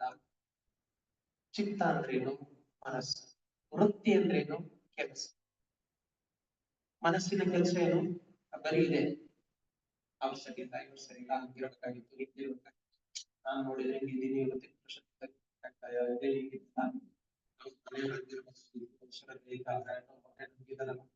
ಇದ್ರಲ್ಲೇ ಯಾವುದನ್ನೂ ಸರಿ ಮಾಡಕ್ಕಾಗಲ್ಲ. ಮನಸ್ಸಿನ ಹಣೆ ಬರನೇ ಅಷ್ಟೇ, ಎಲ್ಲದನ್ನು ತಂದು ಕೊಡುತ್ತೆ, ಆದ್ರೆ ಯಾವುದನ್ನು ಸರಿ ಮಾಡೋ ಯೋಗ್ಯತೆ ಅದಕ್ಕೆ. ಅದಕ್ಕೆ ಬಲವಂತವಾಗಿ ಸಂಸ್ಕಾರವನ್ನು ತುಂಬಬೇಕು. ಅದಕ್ಕೆ ಅದಕ್ಕೆ ಯಾವುದೇ ಕಾರಣಕ್ಕೂ ಮನಸ್ಸನ್ನ ಸುಮ್ಮನೆ ಇರೋದಕ್ಕೆ ಬಿಡಬೇಡಿ, ಸುಮ್ಮನೆ ಇರೋದಕ್ಕೆ ಬಿಡಬೇಡಿ. ಅದನ್ನೇ ನಾವು ಯೋಗ ಅಭ್ಯಾಸ. ಆ ಮನಸ್ಸಿಗೆ ನಿರಂತರವಾಗಿ ಕೆಲಸ. ಸುಮ್ಮನೆ ಬಿಟ್ರೆ ಅದಕ್ಕೆ ಸ್ವಲ್ಪ ಕಷ್ಟ ಬಿಡ್ಬೇಕು. ಕೆಟ್ಟದಾಗ್ಬೇಕಾದ್ರೆ ಏನು ಸುಮ್ಮನೆ ಇದ್ರೆ ಸಾಕು, ಕೆಟ್ಟದಾಗುತ್ತೆ. ಒಳ್ಳೇದಾಗ್ಬೇಕು ಅಂದ್ರೆ ಏನಾದ್ರು ಮಾಡ್ತಾ ಇರ್ಬೇಕು. ಗದ್ದೆನಲ್ಲಿ ಸುಮ್ಮನೆ ಹಂಗೆ ಬಿಟ್ರೆ ಗದ್ದೆಗೆ ಕಳೆ ಹೆಂಗ್ ಬೆಳ್ಕೊಳ್ಳುತ್ತೆ? ನೀವೇನಾದ್ರೂ ಕಳೆ ಬೆಳಿತೀರಾ? ಅದಾಗೆ ಬೆಳ್ಕೊಳ್ಳುತ್ತೆ. ಆದ್ರೆ ಭತ್ತ ಎಷ್ಟು ಕಷ್ಟ ಮಾಡ್ಬೇಕು, ಅದನ್ನೆಲ್ಲ ಹಸರು ಮಾಡಿ, ಅದಕ್ಕೆ ಪದ ಕಟ್ಟಿ, ನೀರು ಕಟ್ಟಿ, ಬಿತ್ತನೆ ಮಾಡಿ, ನಾಟಿ ಮಾಡಿ, ಬೆಳೆಸಿ, ಕಟಾವು ಮಾಡಿ, ಒಕ್ಕಣೆ ಮಾಡಿ, ಚೀಲಕ್ಕೆ ತುಂಬಿಸಿ, ಅದನ್ನ ಇದು ಮಾಡಿಸಿ, ತಂದು ಎಷ್ಟು ಕಷ್ಟ ಭತ್ತ ಬೆಳಿ. ಆದ್ರೆ ಕಳೆ ನೀವೇನು ಮಾಡೋದು ಅದಾಗಿ ಮಾಡಿ. ಇದು ಅಷ್ಟೇ, ಮನಸ್ಸು ನೀವು ಸುಮ್ಮನೆ ಬಿಟ್ರೆ ಕೆಟ್ಟ ವಿಚಾರಗಳು ಕೆಟ್ಟದೆಲ್ಲ ಅದಾಗೆ ಆಗುತ್ತೆ. ಆದ್ರೆ ಒಳ್ಳೇದಾಗ್ಬೇಕು ಅಂದ್ರೆ ನೀವು ತುಂಬಾ ಸ್ವಲ್ಪ ಕಷ್ಟ ಪಡ್ಬೇಕಾಗುತ್ತೆ. ಬೆಳಗ್ಗೆ ಹೇಳ್ಬೇಕು, ಯೋಗಕ್ಕೆ ಬರ್ಬೇಕು, ವಿಚಾರಗಳನ್ನು ತಲೆ ತುಂಬಬೇಕು. ಕಳೆ ಬೆಳೆಯೋದು ಬಿಡಬಾರ್ದು, ಕಳೆ ಬೆಳೆಯೋದು ಬಿಡಬಾರ್ದು. ಈಗಾಗಲೇ ಬಿಟ್ಬಿಟ್ಟಿದೀವಿ, ಬೆಳಕೊಂಡ್ಬಿಟ್ಟಿದೆ. ಅದನ್ನ ಕಳೆನ ಬೇರ್ ಸಮೇತ ಕಟ್ಕೊಂಡ್ಬಿಡೋದಿಲ್ಲ, ಬೇರ್ ಸಮೇತ ಕಿತ್ತಾಕಿ ಇಲ್ಲಿ ನಾವು ಭತ್ತವನ್ನ, ಯೋಗವನ್ನ, ಸಂಸ್ಕಾರಗಳನ್ನ, ಆನಂದವನ್ನ, ನೆಮ್ಮದಿಯನ್ನ ಬೆಳ್ಕೋಬೇಕು. ಸತ್ಯ, ಅಹಿಂಸೆ, ಅಸ್ಥೇಯ ಮೂರನೇದು. ಅಸ್ಥೇಯ ಅಂದ್ರೆ ಮಾಡಬಾರ್ದು. ಯಾವುದನ್ನು ಕಳ್ತನ ಮಾಡಬಾರ್ದು? ಪರರ ವಸ್ತುಗಳನ್ನ ಕಳ್ತನ ಮಾಡಬಾರ್ದು. ಗೊತ್ತಿಲ್ವಾ ಯಾರಿಗೂ? ಎಲ್ರಿಗೂ ಗೊತ್ತಿಲ್ಲ, ಎಲ್ರಿಗೂ ಗೊತ್ತಿರೋದು. ಅದನ್ನ ಮಾಡದಲ್ಲಿ ನೋಡ್ಕೊಳ್ಳೋರು ಯಾರು? ಪೊಲೀಸ್ ನೋಡ್ತಾನೆ. ಆದ್ರೂ ಕೂಡ ನಾವೇನ್ ಮಾಡ್ತಿದ್ವಿ? ನಾವ್ ಯಾರು ಕಳ್ತನ ಮಾಡ್ತಾ ಇಲ್ಲ, ಹಾಗಾದ್ರೆ ಒಳ್ಳೆಯದ. ಮತ್ತೆ ಯಾರು ಯೋಗದಲ್ಲಿ ಹೇಳಿದ್ದಾರೆ ಅಷ್ಟೇ ಅಂದ್ರೆ ಕಳ್ತನ ನಾವು ಮಾಡಿಲ್ವಾ? ಕಳ್ಳು ಗೊತ್ತಿಲ್ಲ. ಮತ್ತೆ ಇಲ್ಲಿ ನಾವು 3 ವಿಚಾರಗಳನ್ನ ಗಮನಿಸ್ಬೇಕು. ಕಳ್ತನ ಅಂತ ಹೇಳಿದ್ರೆ ಕಾಯ, ವಾಚ, ಮನಸ್ಸು. ಗೊತ್ತಾಯ್ತಾ? ಹೇಗೆ ಕಾಯ, ವಾಚ, ಮನಸ್ಸು ಕಳ್ತನ ಮಾಡೋದು ನೋಡೋಣ. ಈಗ ನಮ್ದೊಂದು ಟ್ಯಾಬ್ ಇದೆ, ಗೊತ್ತಾಯ್ತಾ? ಸುಮ್ಮನೆ ಅಲ್ಲೆಲ್ಲ ಎದ್ದು ಹೋಗಿ ಬಂದಿರ್ತೀನಿ, ಇತ್ತು ನಮ್ ಬರೋಷ್ಟ್ರೊಳಗಡೆ ಇದಿಲ್ಲ. ಇದೇನಿದು? ಕಾಯ ಅಂದ್ರೆ ಫಿಸಿಕಲಿ ಕಳ್ಳತನ ಮಾಡೋದು. ಗೊತ್ತಾಗುತ್ತೆ? ಹೀಗಿಟ್ಟವುದೇ ಇಲ್ಲಿ ಕಾಣಿಸ್ತಾ ಇಲ್ವಲ್ಲ? ಇದು ಕಾಯ ಅಂದ್ರೆ ದೇಹವನ್ನ ಉಪಯೋಗಿಸಿ ಮಾಡುವಂತದ್ದು ಕಳ್ಳತನ. ವಾಚ್, ವಾಚ್ ಅಂತ ಹೇಳಿದ್ರೆ ಮಾತು, ಮಾತಲ್ಲಿ ಏನ್ ಕಳ್ತನ ಮಾಡೋದು? ನೆನಪಿಟ್ಕೊಂಡ್ರೆ ನೀವು 50 ಸಾವಿರ ಕೇಳ್ತಿರಲ್ಲ, ನೋಟ್ ಕೊಡ್ತೀನಿ ಬಿಡಿ, ತಗೊಳ್ಳಿ, ಏನೈತೆ ತಗೊಂಡು ನಾನು ಕೊಡ್ತೀನಿ. ಅವ್ರಲ್ಲಿ ತಗೊಂಡ್ರಿ, ತಗೊಂಡ್ಕಾಗಿತ್ತು ತಗೊಂಡು ಆಮೇಲೆ ಫೋನ್ ಮಾಡಿದ್ರು, ಸರ್ ಎಲ್ಲಿದ್ದೀರ? ಸರ್ ಇಲ್ಲೇ ಇಲ್ಲೇ ಒಂಚೂರು ಸಿಗಾಕೊಂಡಿದ್ದೀನಿ, ಬರ್ತೀನಿ, ಚೂರು ಅಡ್ಜಸ್ಟ್ ಆಗಿದೆ, ಬರ್ತೀನಿ. ಆಮೇಲೆ 2ನೇ ಸರಿಗೆ ಫೋನ್ ಸ್ವಿಚ್ ಆಫ್. ಶಿವನ ಜಗಳ ಕತೆ ನಮ್ ಕಡೆ ಏನಾಯ್ತು? ಹಾ, ವಾಚ ಅಂದ್ರೆ ಮಾತು, ಮಾತಲ್ಲೂ ಕೂಡ ಕಳ್ಳತನ ಮಾಡಿ ಪಾಪ ಇತ್ತು. ನಾನು ಯಾಕೆ ಹೇಳ್ಬೇಕಾಗಿತ್ತು? ಕೊಡ್ತೀನಿ ಬನ್ನಿ ಸರ್ ತಗೊಂಡು. ತಪ್ಪಲ್ವಾ? ಅದು ತಪ್ಪಲ್ಲ, ಕಳ್ಳತನ. ಕೊಡ್ತೀನಿ ಅಂತ ಹೇಳಿ ಕೊಡ್ಲೇ ಇಲ್ಲ, ಕಳ್ಳತನ. ಮಾತಿಗೆ ತಪ್ಪಿತ್ತು, ಕಳ್ಳತನ. ಮಾತಿನಿಂದ ಕಳ್ಳತನ ಮಾಡೋದು.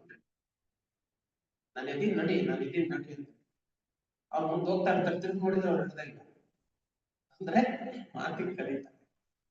ಹಾಗೆ 3ನೇದು ಮನಸ್ಸು. ಮನಸ್ಸನ್ನ ಕದಿಯೋದು, ಮನಸ್ಸು ಕದಿಯೋದಿಲ್ಲ. ಯಾವ್ದೋ ಒಂದು ಹುಡುಗಿ ತುಂಬಾ ಚೆನ್ನಾಗಿರೋದು, ಕಾಲೇಜಿಗೆ ಹೋಗ್ತಿದ್ದೆ ನಾನು, ಆಯ್ತಾ? ನಾನು ಇಬ್ರು ಮಾತಾಡಿಲ್ಲ, ಹುಡುಗಿಯಲ್ಲಿ ಸುಮ್ಮನೆ ಹಿಂಗೆ ನೋಡೋದು, ನೋಡ್ಕೊಂಡು ಮತ್ತೆ ಪಾಪ ಅವ್ರ ಅಪ್ಪ ಅಮ್ಮ ಕಷ್ಟಪಟ್ಟು ಬೆಳೆಸಿರ್ತಾರೆ, ಗೊತ್ತಾಯ್ತಾ? ನಾನು ಏನಿಲ್ಲ ಇರ್ತಿಲ್ಲ, ನನಗೆ ಇಷ್ಟ ಆಗಲ್ಲ ಅಂತೇಳಿ ನಾನೇನ್ ಮಾಡಿದೆ?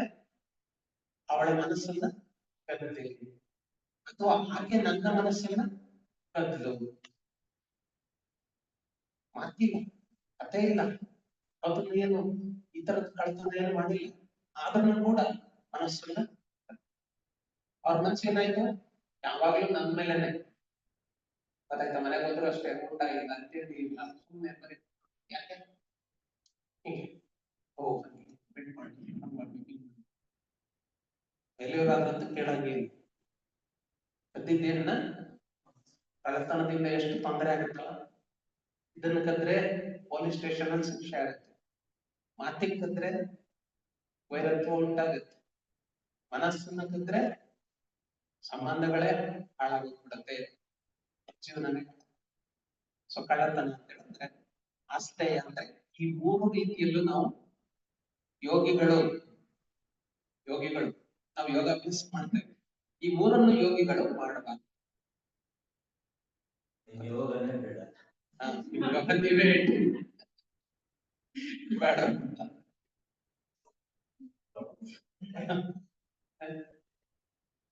ಇವಾಗ ಅಷ್ಟೇ ಏನಪ್ಪ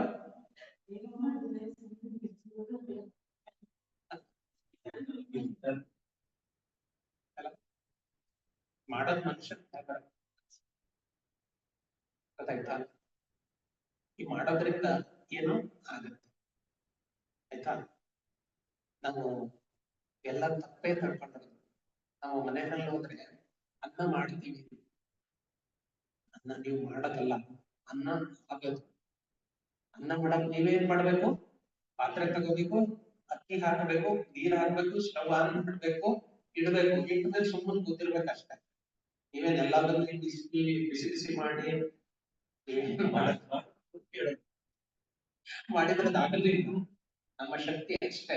ನಮ್ಮ ಕೆಲಸ ಏನಿದ್ರು ಮಾಡುವುದು, ಆಗುವುದು ಅದಾಗೆ ಆಗುತ್ತೆ. ಅದಕ್ಕೆ ತತ್ವಗಳಿದೆ, ಪಂಚಭೂತಗಳು ತತ್ವಗಳಿದೆ. ತತ್ವಗಳು ಪ್ರಕೃತಿಲ ಜವಾಬ್ದಾರಿಯನ್ನು ತಗೊಂಡ್ಕೊಂಡಿರುತ್ತೆ. ಅನ್ನ ಮಾಡೋದು ಉಳಿದಿದ್ದೆಲ್ಲ ಆಗೋವಂಥದ್ದು, ನೀವು ಮಾಡೋವಂಥದ್ದಲ್ಲ. 10 ನಿಮಿಷ ಆದ್ಮೇಲೆ ಆಮೇಲೆ ಮುಚ್ಚಳ ತೆಗೆದು ಅದನ್ನ ತಟ್ಟೆಗೆ ಹಾಕಿ ತಿನ್ನೋದಕ್ಕೆ ಮತ್ ಮಾಡ್ತೀವಿ.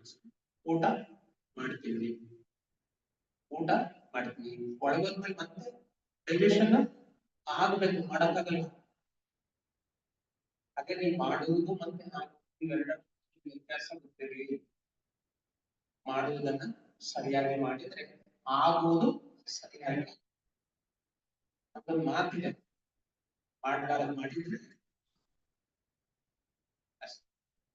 ಅಂದ್ರೆ ಯೋಗವನ್ನ ಸರಳ ಭಾಷೆಯಲ್ಲಿ ಅರ್ಥ ಮಾಡ್ಕೊಬೇಕು. ತುಂಬಾ ಕಾಂಪ್ಲಿಕೇಟ್ ಮಾಡಿ ಮಂತ್ರಗಳನ್ನೆಲ್ಲ ಹೇಳಿ ವೇದದಲ್ಲಾಗಿದೆ ಇದ್ರಲ್ಲಿ ಇದೆ ಅಂತ ಹೇಳಿದ್ರೆ ಕಷ್ಟ ಅರ್ಥ ಆಗುತ್ತೆ. ಸಾಮಾನ್ಯ ಭಾಷೆಯಲ್ಲಿ ನಮ್ಮ ಬದುಕಿಗೆ ಅದು ಉಪಯೋಗ. ಅಸ್ಥೇಯ. 4ನೇದು ಅಪರಿಗ್ರಹ. ಅಪರಿಗ್ರಹ ಅಂತ ಹೇಳ್ತಾರೆ.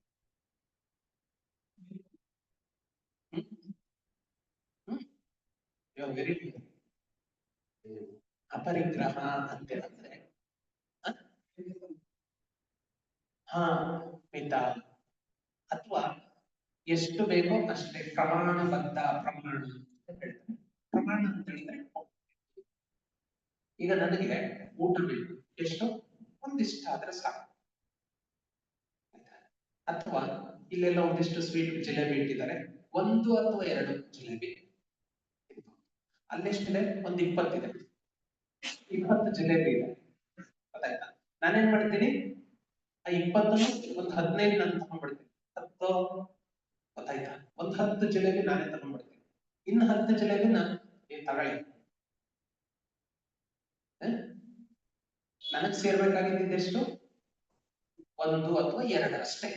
ಆದ್ರೆ ನಾನ್ ತಗೊಂಡಿದ್ದೆಷ್ಟು? 10, 15. ತಪ್ಪಲ್ವಾ? ಅರ್ಥಾತ್ ನನಗೆ ಎಷ್ಟು ಬೇಕೋ ಅಷ್ಟನ್ನ ಮಾತ್ರ ಸ್ವೀಕರಿಸಬೇಕು. ಈ ವಾತಾವರಣದಲ್ಲಿ ಪ್ರಾಣವಾಯು ಎಷ್ಟು ಇದೆ ಗೊತ್ತಾ? ತುಂಬಾ ಪ್ರಾಣವಾಯು ಇದೆ. ಇಲ್ಲಿರೋ ಗಾಳಿನಲ್ಲೇ ಹೇಳ್ಕೊಳಕ್ಕಾಗತ್ತ? ಇಲ್ಲ. ನನಗೆಷ್ಟು ಬೇಕೋ ಅಷ್ಟನ್ನ ಹೇಳ್ಕೊಳ್ಬೇಕು. ಇದನ್ನ ಬೇಕು. ಸಮುದ್ರದ ನೀರು ಎಲ್ಲದನ್ನ ಕುಡಿಯಕ್ಕಾಗತ್ತ? ಇಲ್ಲ. ಎಷ್ಟು ಬೇಕೋ ಅಷ್ಟೇ, ಉಳಿದಿದ್ದನ್ನ ಹಾಗೆ ಬಿಡ್ಬೇಕು. ಹಾಗೇನೆ ಯೋಗಿಯಾದವನ ಬದುಕಿಗೆ ಬಂದಾಗ ನಾನು ಕೂಡ ಇಲ್ಲಿ ಸಮಾಜದಲ್ಲಿ ಎಷ್ಟನ್ನ ಪಡ್ಕೊಳ್ಬೇಕು ಅಷ್ಟನ್ನ ಮಾತ್ರ ಪಡ್ಕೊಳ್ಬೇಕು. ಉದಾಹರಣೆಗೆ ನನ್ನ ಫ್ಯಾಮಿಲಿ ಮೇಂಟೈನ್ ಮಾಡೋದಕ್ಕೆ ನನಗೆ ಒಂದು ತಿಂಗಳಿಗೆ 25,000 ಸಾಕು. ಒಂದು ತಿಂಗಳಿಗೆ ಇವತ್ತಿನ ದಿನಮಾನ 25,000 ಸಾಕು. ನನಗೆ ಸಂಬಳ ಎಷ್ಟು ಗೊತ್ತಾ? 80,000. 1 ಲಕ್ಷ. 80,000ದಿಂದ 1 ಲಕ್ಷ. ನನಗೆ ಬೇಕಾಗಿರೋದೆಷ್ಟು? 25,000. ಇನ್ನು ಉಳಿದಿದ್ದು 75,000 ಇದೆಯಲ್ಲ, ಇದು ನಾನು ಅದಕ್ಕೆ ನಾವೇನ್ ಮಾಡ್ತಾ ಇದೀವಿ? ತಗೊಳ್ತಾ ಇದೀವಿ. ಅರ್ಥಾತ್ ಬೇರೆಯವರ ಅನ್ನವನ್ನ ನಾನು ತಗೊಳ್ತಾ ಇದ್ದೀನಿ. ಅದೇ 25,000ದಲ್ಲಿ 4 ಫ್ಯಾಮಿಲಿ ಲೀಡ್ ಆಗ್ತಿತ್ತಲ್ವಾ? ನಾನೇನ್ ಮಾಡಿದ್ದೀನಿ? ಅತಿ ಆಸೆಗೆ ಇದರಿಂದ ಏನ್ ಮಾಡ್ತೀನಿ? ತಕ್ಷಣ ನಮ್ಗೆ ಅದು ಸಾಕಾಗಿಲ್ಲ, ಮುಂದಿನ ತಿಂಗಳು ಸ್ಟ್ರೈಕ್ ಮಾಡ್ತೀವಿ, ಸ್ಯಾಲರಿ ಅನೌನ್ಸ್ ಮಾಡಿ ಅಂತ ಹೇಳಿ ಇನ್ನೂ ಜಾಸ್ತಿ ಮಾಡಿ ಕಷ್ಟಪಟ್ಟು ಮಾಡ್ತಿರ್ಬಾರ್ದು. ಎಷ್ಟು ಕಷ್ಟಪಟ್ಟಿದ್ದಾರೆ ಅಂತ ಅವ್ರಿಗೆ ಗೊತ್ತು. ಹೋಗೋದೇ 11 ಗಂಟೆಗೆ, ಮತ್ತ 12:30 1 ಗಂಟೆಗೆ ವಾಪಸ್ ಹೋಗ್ತಾರೆ. ಮತ್ತಿನ ಸೀಟ್ಗೆ ಹೋಗೋದೇ 4 ಗಂಟೆ. ಆಮೇಲೆ ಮತ್ತೆ ಕಾಫಿ, ಮತ್ತೆ ವಾಪಸ್ ಮನೆ. ಎಷ್ಟು ಕಷ್ಟಪಟ್ಟು ಕೆಲಸ ಮಾಡಿರ್ತಾರೆ, ಸಂಬಳ ಮಾತ್ರ ಆಗ್ಲೇಬೇಕು, ಜಾಸ್ತಿ ಆಗ್ಲೇಬೇಕು. ತಪ್ಪು. ಆ ಉಳಿದ 75,000ವನ್ನ ನಾನೇನ್ ಮಾಡ್ಬೇಕು, ವಾಪಸ್ ಎಲ್ಲಿಂದ ಪಡ್ಕೊಂಡಿದ್ದೀನಿ ಅಲ್ಲಿಗೆ ತಗೊಳ್ಳಿ. ನೀರನ್ನ ಕೆಳಗೆ ಚೆಲ್ಲಿ, ನೀವ್ ಇಟ್ಕೊಳ್ಬೇಡಿ. ನೀವ್ ಇಟ್ಕೊಂಡ್ರೆ ಇದು ನನಗೆ, ನಮ್ಮ ಮಕ್ಕಳು ಮೊಮ್ಮಕ್ಕಳು ಅವ್ರಿಗೆಲ್ಲ ಮಾಡಿಡ್ಬೇಕು ಗಂಟನ್ನ ಅಂದ್ರೆ ಅದನ್ನ ಯೋಗ ಹೇಳಿ.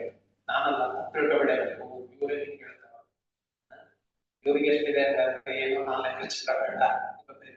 ಭಗವಂತ ಒಬ್ಬೊಬ್ರಿಗೆ ಒಂದೊಂದು ಶಕ್ತಿ ಕೊಟ್ಟಿದೆ, ಅವ್ರ ಶಕ್ತಿ ಅವ್ರು ಬರುತ್ತೆ.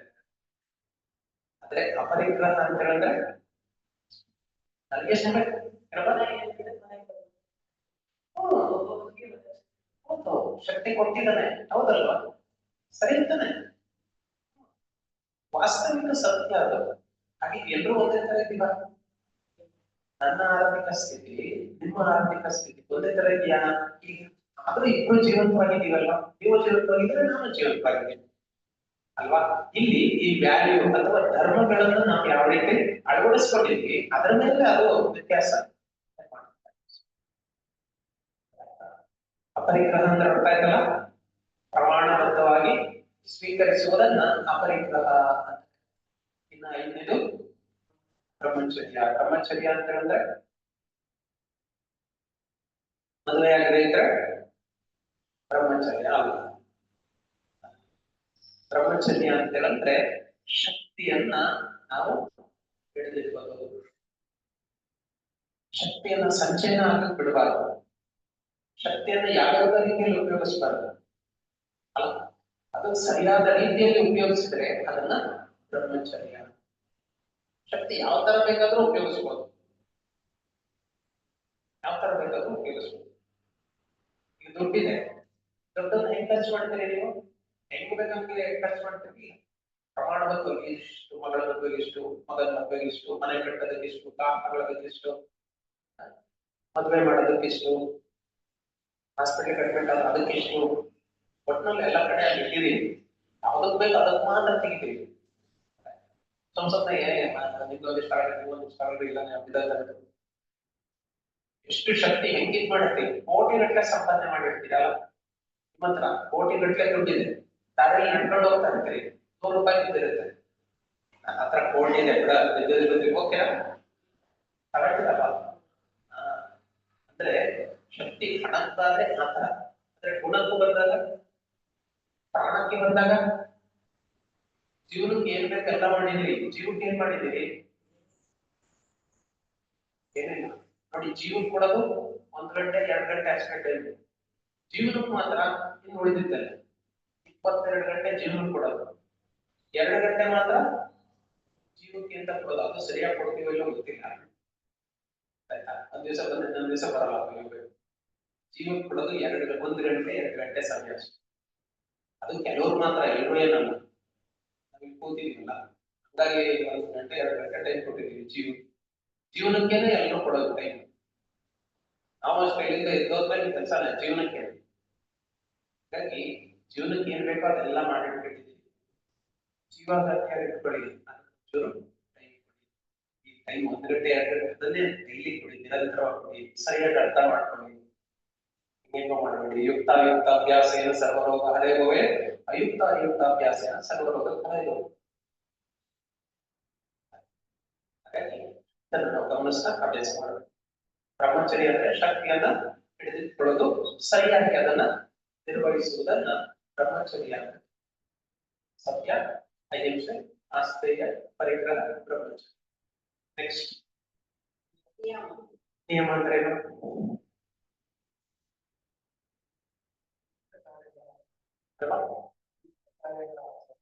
ವಿಹಿತ ಕಾರ್ಯ. ವಿಹಿತ ಅಂದ್ರೆ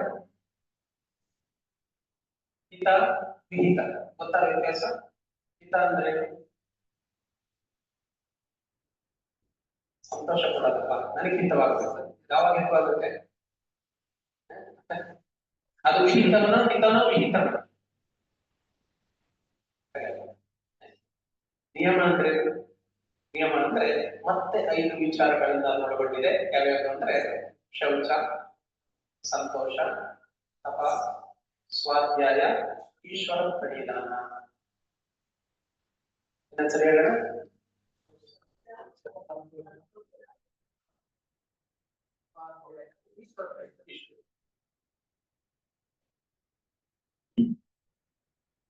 ಶೌಚ ಅಂದ್ರೆ ಏನು?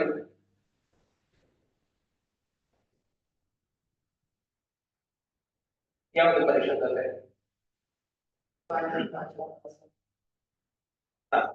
ಹೇಗೆ ಶೌಚ ಅಂದ್ರೆ ನಮ್ಗೇನು ಟಾಯ್ಲೆಟ್ ಅಂತ ಕರಿತೀವಿ. ಹೌದು, ಕರೆಕ್ಟ್. ಮನೆಯಲ್ಲಿ ಒಂದು ಟಾಯ್ಲೆಟ್ ಹೋಗಿರುತ್ತೆ, ಅಲ್ಲಿ ನಾವೇನ್ ಮಾಡ್ತೀವಿ, ಮಲಮೂತ್ರಗಳನ್ನ ವಿಸರ್ಜನೆ ಮಾಡ್ತೀವಿ. ಮಲ ಮೂತ್ರ, ಕೇವಲ ಮಲಮೂತ್ರಗಳನ್ನಷ್ಟೇ ನಾವು ಶೌಚ ಟಾಯ್ಲೆಟ್ ಅಂತ ಕರೆಯಲ್ಲ. ಬೆವರು ಬಂದರೂ ಕೂಡ ಅದು ಮೂತ್ರಕ್ಕೆ ಸಮಾನ. ಕಿವಿಯಲ್ಲಿ ಗುಗ್ಗೆ ಇದನ್ನೆಲ್ಲ ತೆಗಿತೀವಲ್ಲ, ಅದನ್ನು ಕೂಡ ಮಲಕ್ಕೆ ಸಮಾನ. ಅದಕ್ಕೊಂದು ನಿರ್ದಿಷ್ಟವಾದ ಅಂಗ ಇದೆ, ಜೀರ್ಣಕ್ರಿಯೆ, ಡೈಜೆಸ್ಟಿವ್ ಸಿಸ್ಟಮ್ ಅಂತ ಕರಿತೀವಿ ನಾವು. Respiratory system, digestive system, excretion system, ಹೊರಗೆ ಹಾಕುವಂತದನ್ನ.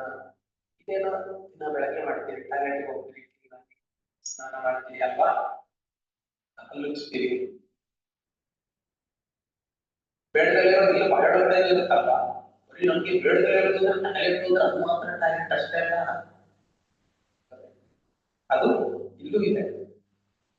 ಹಲ್ಲುಗಳ ಎಡೆಗಳಲ್ಲಿ ಸಿಕ್ಕಿಕೊಂಡ ಆಹಾರ ಕಣಗಳಲ್ಲಿ ರೋಗಾಣುಗಳು ಬೆಳೆದು ದುರ್ವಾಸನೆ ಮತ್ತು ದಂತಕ್ಷಯವನ್ನು ಉಂಟು ಮಾಡುತ್ತವೆ. ಅದಕ್ಕಾಗಿ ಉಪಯೋಗಿಸಿ ಕ್ಯಾಲ್ಸಿಯಂ ಟಾಯ್ಲೆಟ್ ಅದನ್ನ ಕ್ಲೀನ್ ಮಾಡೋದಕ್ಕೆ ಅದನ್ನು ಉಪಯೋಗಿಸೋದು. ಮಲ ಅನ್ನೋದು ಇಲ್ಲಿಂದ ಹಿಡಿದು ಇಲ್ಲಿವರೆಗೂ ಇದೆ, ಅವ್ರು ಹೇಳೋದಿಲ್ಲ. ಅದನ್ನು ಕೂಡ ಕಾಯ ವಾಚ ಮನಸ್ಸು, ಈ ಕಾಯಕ್ಕೆ ಸಂಬಂಧಪಟ್ಟ ಮಲಗಳಿವು. ಮಲ, ಮೂತ್ರ, ಸ್ವೇದ ಇವೆಲ್ಲವೂ ಕೂಡ ಕಾಯಕ್ಕೆ ಸಂಬಂಧಪಟ್ಟಿದ್ದು. ಹಾಗೆ ಮನಸ್ಸಿಗೆ ಸಂಬಂಧಪಟ್ಟಂತಹ ಮಲ ಅದ್ಯಾವುದು? ಕೆಟ್ಟ ವಿಚಾರ, ಕೆಟ್ಟ ಯೋಚನೆ, ಕೆಟ್ಟ ಚಿಂತೆ, ದ್ವೇಷ, ಅಸೂಯೆ, ಅಹಂಕಾರ, ಇವೆಲ್ಲವೂ ಕೂಡ ಮಲ. ಇವನ್ನೇನ್ ಮಾಡ್ಬೇಕು? ಮನಸ್ಸಿಗೆ ಬೇಕಾಗಿಲ್ಲ, ದೇಹಕ್ಕೆ ಬೇಕಾ ಬೇಡ, ಇಟ್ಕೊಂಡ್ರೆ ಕಾನ್ಸ್ಟಿಪೇಷನ್ ಅಂದ್ರೆ ಎಷ್ಟು ಹಿಂಸೆ ಆಗುತ್ತಲ್ಲ, 3-4 ದಿವಸ ಟಾಯ್ಲೆಟ್ಗೆ ಹೋಗಿಲ್ಲ ಅಂದ್ರೆ ಎಷ್ಟು ಹಿಂಸೆ ಆಗುತ್ತೆ. ಹಾಗೆ ವರ್ಷಾನುಗಟ್ಟಲೆ ತಲೆ ಒಳಗಡೆ ತುಂಬಿಕೊಂಡಿದೀವಲ್ಲ, ಅದನ್ನ ನಾವು ಕ್ಲೀನ್ ಮಾಡ್ಲೇ ಇಲ್ಲ, ಹೊರಗೆ ಹಾಕ್ಲೇ ಇಲ್ಲ. ಗೊತ್ತಿಲ್ಲ ನಮ್ಗೆ ಹೊರಗ ತುಂಬ್ಕೊಂಡು ಹಿಂಗಾಗಿದೆ ಅಂದ್ರೆ ಕೊಳತು ನಾರ್ತಾ ಇದೆ. ಏನು? ಮನಸ್ಸು. ಇದನ್ನ ಯೋಗದ ಪರಿಭಾಷೆಯಲ್ಲಿ ಒಬ್ಬ ಯೋಗಿ ಆದವನು ಮನಸ್ಸು ದೇಹ ಶುದ್ಧವಾಗಿರ್ಬೇಕು, ಮನಸ್ಸು ಶುದ್ಧವಾಗಿರ್ಬೇಕು, ಆಮೇಲೆ ಆತ್ಮ ಶುದ್ಧ. ಆತ್ಮ ಹೆಂಗ್ ಶುದ್ಧವಾಗಿರುತ್ತೆ? ಯಾವಾಗ ಜ್ಞಾನವನ್ನ ಪಡ್ಕೊಳ್ಳುತ್ತೋ, ಸರಿಯಾದ ಜ್ಞಾನವನ್ನ ಪಡ್ಕೊಳ್ಳೋದ್ರಿಂದ ಆತ್ಮ ಶುದ್ಧಿಯಾಗುತ್ತೆ. ಅಜ್ಞಾನ ಅನ್ನೋದು ಕೂಡ ಮಲಕ್ಕೆ ಸಮಾನ. ಅಜ್ಞಾನವನ್ನು ಏನ್ ಮಾಡ್ಬೇಕು? ಹೋಗಲಾಡಿಸ್ಬೇಕು.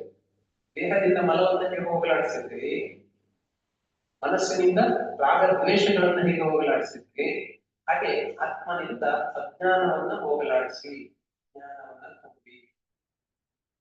ಜ್ಞಾನಕ್ಕೂ ಬೇರೆ ಬೇರೆ ಹಂತಗಳಿದೆ. ಜ್ಞಾನ ಮೊದಲು ಜ್ಞಾನ, ಆಮೇಲೆ ಅಜ್ಞಾನ.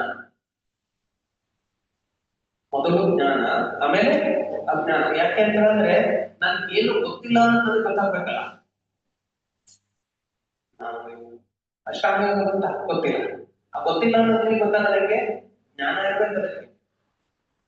ಜ್ಞಾನಿಯಾದವ್ರಿಗೆ ನನ್ಗೇನು ಗೊತ್ತಿಲ್ಲ ಅನ್ನೋದು ಗೊತ್ತಿರುತ್ತೆ. ಅಜ್ಞಾನದಿಂದ ನಂತರ ಅದು ವಿಜ್ಞಾನ, ವಿಜ್ಞಾನದ ನಂತರ ಪ್ರಜ್ಞಾನ. ಜ್ಞಾನ ಅಂದ್ರೆ ನಾಲೆಡ್ಜ್ ಅಷ್ಟೇ ಅಂತ ತಿಳ್ಕೊಬೇಡಿ, ಅದಕ್ಕೆ ಬೇರೆ ಬೇರೆ ಹಂತಗಳಿದೆ. ಅದು ಪೂರ್ಣ ಹಂತಕ್ಕೆ ಬಂದ್ರೆ ಮಾತ್ರ ನೀವು ನಾಲೆಡ್ಜಬಲ್ ಪರ್ಸನ್, ಜ್ಞಾನಿಗಳು ಅಂತ ಕರೀಬಹುದು.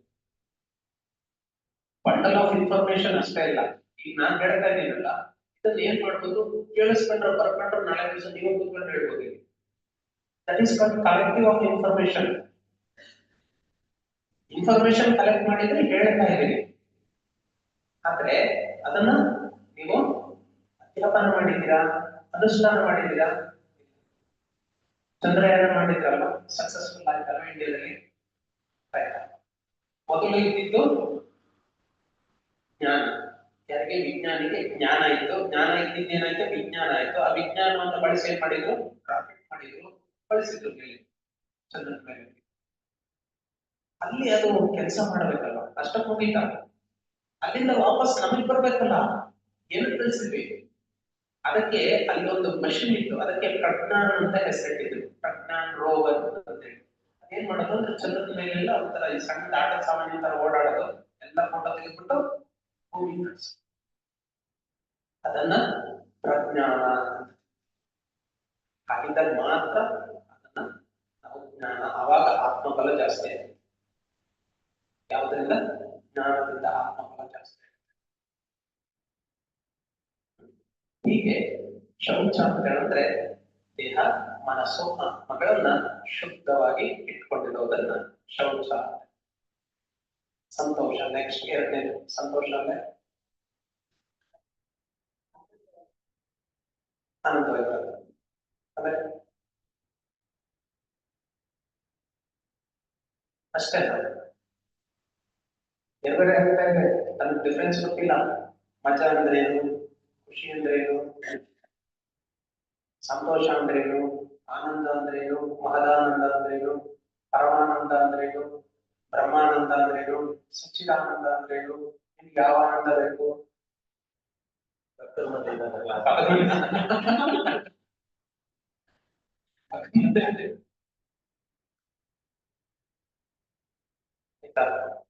ಒಂದು ನಿರ್ದಿಷ್ಟ ಗೊತ್ತಿರ್ಬೇಕಲ್ಲ, ನಮಗೊಂದು ಗುರಿ ಇರಬೇಕು. ಆನಂದ ಅಂದ್ರೆ ಯಾವ ತರದ ಆನಂದ ಬೇಕು? ಅದ್ರಲ್ಲಿ ವೆರೈಟೀಸ್ ತುಂಬಾ ಇದೆ. ಹೆಂಗೆ ದೋಸೆಲಿ ಮಸಾಲೆ ದೋಸೆ, ಬೆಂಡೆಕಾಯಿ ಸೆಟ್ಟು, ಪ್ಲೈನು, ಬೇರೆ ಬೇರೆ ಹಿಟ್ಟು ಒಂದೇ, ವೆರೈಟಿ ಬೇರೆ. ಹಾಗೆ ಆನಂದ ಅನ್ನೋದು ಒಂದೇ. ಯಾವ ರೀತಿ ಆನಂದ ಬೇಕು ನಿಮ್ಗೆ?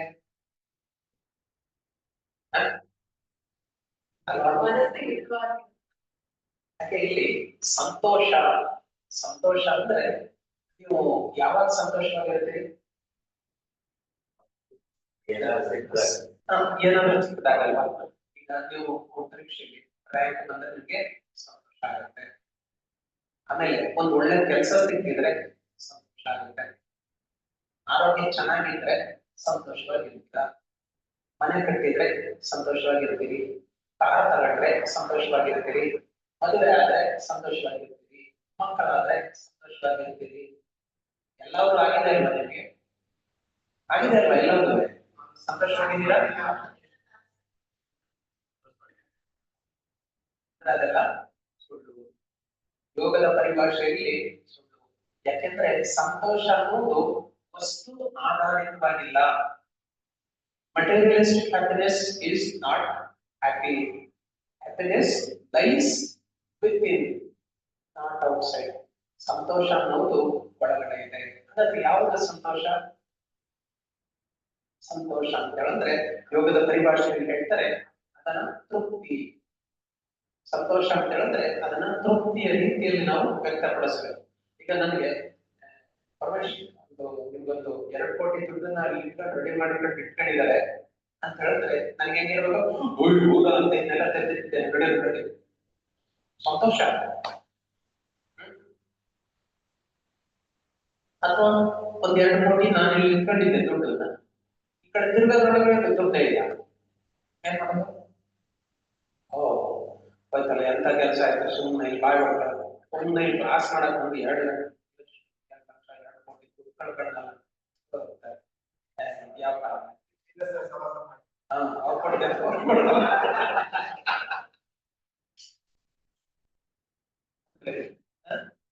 ಅಂದ್ರೆ 2 ಕೋಟಿ ಬಂದ್ರು ನಾನು ಸಂತೋಷವಾಗಿದ್ದೀನಿ, 2 ಕೋಟಿ ಬರ್ಲಿಲ್ಲ ಅಂದ್ರು ನಾನು ಸಂತೋಷವಾಗಿದ್ದೀನಿ.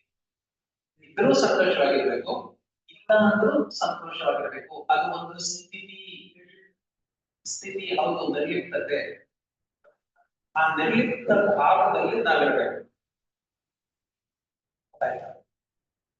ಏನನ್ನು ಪಡ್ಕೊಂಡಷ್ಟೇ ಸಂತೋಷ ಅಲ್ಲ, ಸಂತೋಷ ಅನ್ನೋದು ಒಳಗಡೆ.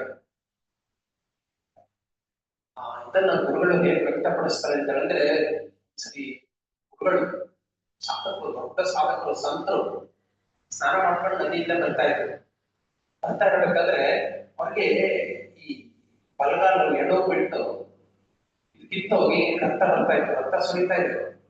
ಎದುರುಗಡೆ ಸಿಕ್ಕರು ಹೇಳಿದ್ರು, ಇವು ಗುರುಗಳೇ ಇದೇನು ಕಾಲು ಎಡ್ಕೊಂಡು ರಕ್ತ ಸೋರೋಗ್ತಾ ಇದೆ, ನೀವು ಸುರಿದೋಗ್ತಾ ಇದೆ, ಹಂಗೆ ನಡ್ಕೊಂಡು ಹೋಗ್ತಾ ಇದೀರಲ್ಲ ಅಂತ ಹೇಳಿದ್ರೆ ಹೌದಾ ನೋಡ್ಕೊಂಡ ಅದಕ್ಕೆ ಏನಾದ್ರು ಫಸ್ಟ್ ಮಾಡಿ ಮನೆಯಲ್ಲಿ ನಾನು ಅದನ್ನ ಒಂಚೂರು ಏನಾದ್ರು ಇದು ಮಾಡ್ತೀನಿ, ಬೇಡ ಮನೇಲಿ ಮಾಡಿಸ್ಕೊಂತೀನಿ ಅಂತ ಎಲ್ಲ ಹೋಗ್ಕೊಂಡು ಸರಿ ಮನೆಗೆ ಬಂದ್ರು. ಮನೆಗೆ ಬಂದ್ರೆ ಇವ್ರು ಏನಾದ್ರು ಮಾಡ್ಬೇಕಲ್ವಾ, ಅದಕ್ಕೆ ಇವ್ರು ಬಂದ್ರೆ ಏನ್ ಮಾಡಿದ್ರು, ಮನೆಗೆ ಬಂದ್ರು ಸ್ವಲ್ಪ ಕುತ್ಕೊಂಡ್ರು. ರಕ್ತ ಇಳಿದು ಹೋಗ್ತಾನೆ. ಅವ್ರ ತಾಯಿ ಬಂದು ನೋಡಿದ್ರು, ಅಯ್ಯೋ ಏನು ಇದು ರಕ್ತ ಸುರಿದೋಗ್ತಾ ಇದೆ, ಗಾಯ ಆಗಿದೆ, ಹೇಳೋದ್ರೆ ಸುಮ್ಮನೆ ಕೂತಿದೆಯಲ್ಲ ಏನಾದ್ರು ಅಷ್ಟು ಏನಾದ್ರು ಕಟ್ಟಕ್ಕೆ ಕಷ್ಟ ಅಂತ. ಅವ್ರ ತಾಯಿ ಓಡೋಗಿ ಬಂದು ಒಂದಿಷ್ಟು ಅರಶಿನ ತಾಯಿಗೆ ಹಾಕಿ ಒಂದಿಷ್ಟು ಪಟ್ಟಿ ಕೊಟ್ಟರು. ಸುತ್ತು ಅದಕ್ಕೆ ಸುತ್ತು ನಾನು ತಿಂಡಿ ಮಾಡ್ತಾ ಇದ್ದೀನಿ, ತಿಂಡಿ ತರ್ತೀನಂತೆ, ಕಟ್ಟು ಅಂತ ಹೇಳೋದು. ಅವ್ರು ಹೋದ್ರು ಅಡಿಗೆ ಮನೆಗೆ, ಕಟ್ತಾರೆ ಅಂತ ಹೇಳಿ. ಇವ್ರೇನ್ ಮಾಡಿದ್ರು ಗೊತ್ತಾ, ಯಾವ್ದಕ್ಕೆ ಎಡಗಾಲಿನ ಕಟ್ಟಿರೋ ಗಾಯ ಆಗಿದೆ. ಅಂದ್ರೆ ಅವ್ರು ಹೆಂಗಿದ್ದಾರೆ ಅಂದ್ರೆ ಆನಂದದ ಸ್ಥಿತಿ, ಸಂತೋಷ. ಗಾಯ ಆದ್ರೂ ಏನೋ ಆಗ್ಬೇಕಾಗಿಲ್ಲ, ಆಗ್ಲಿಲ್ಲ ಅಂದ್ರೂ ಏನೋ ಆಗ್ಬೇಕಾಗಿಲ್ಲ. ಅದೇನು ಮಾಡ್ಲೇ ಇಲ್ಲ ಅವರು, ಟಚ್ ಮಾಡಲಿಲ್ಲ. ಆ ನೋವು ಅನ್ನೋದು ಟಚ್ ಮಾಡಲಿಲ್ಲ, ಅವ್ರನ್ನ ತಪ್ಪು ಸಾಕಿಲ್ಲ, ಅವ್ರನ್ನ ಸಂತರು ಅಂತ.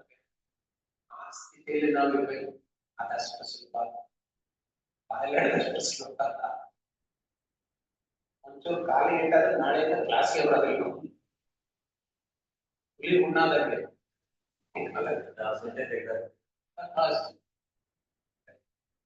ಸಂತೋಷ ಅಂದ್ರೆ ಏನಿರ್ಲಿ ಸಂತೋಷವಾಗಿರ್ಬೇಕು, ಏನಿಲ್ಲ ಅಲ್ಲೂ ಸಂತೋಷವಾಗಿರ್ಬೇಕು.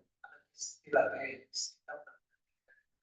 ಅಂತವನ್ನ ಯೋಗಿ, ಯೋಗವನ್ನು ನಾವಿಲ್ಲಿ ಅಭ್ಯಾಸ ಮಾಡ್ತಾ ಇದ್ವಿ. ಹಾಗಾಗಿ ಇದನ್ನ ತಿಳ್ಕೊಳ್ಳಿ. ಶೌಚ, ಸಂತೋಷ, ತಪ. ತಪ ಅಂದ್ರೆ ಮುಂದೆ ತಪ ಅಂದ್ರೆ ಏನು? ತಾಪ ಅಂದ್ರೆ ಬಿಸಿ, ತಪ ಅಂದ್ರೆ ಏನು? ಮಾಡಬೇಕು, ಕೂಲ್ ಮಾಡಬೇಕು. ತಪ ಸ್ಥಿರತೆಯನ್ನು ತಂದುಕೊಳ್ಬೇಕು. ಯಾವುದು? ಮನಸ್ಸಿಗೆ ಒಂದು ಸ್ಥಿರತೆ ಬರಬೇಕು. ಮನಸ್ಸನ್ನ ಯಾವುದು ಹೋಲಿಸ್ತಾರೆ ಗೊತ್ತಾ? ಚಂದ್ರನಿಗೆ ಹೋಲಿಸ್ತಾರೆ. ಚಂದ್ರ ಶೀತಲ. ಬಾಬಾ ರಾಮದೇವ್ ಗುರುಜಿಯವರು ಒಂದು ಮಾತು ಹೇಳ್ತಾರೆ, पाव गरम, पेट नरम, सर ठंडा, ये तीनों ठीक रहे तो वही तुम्हारा ठंडा.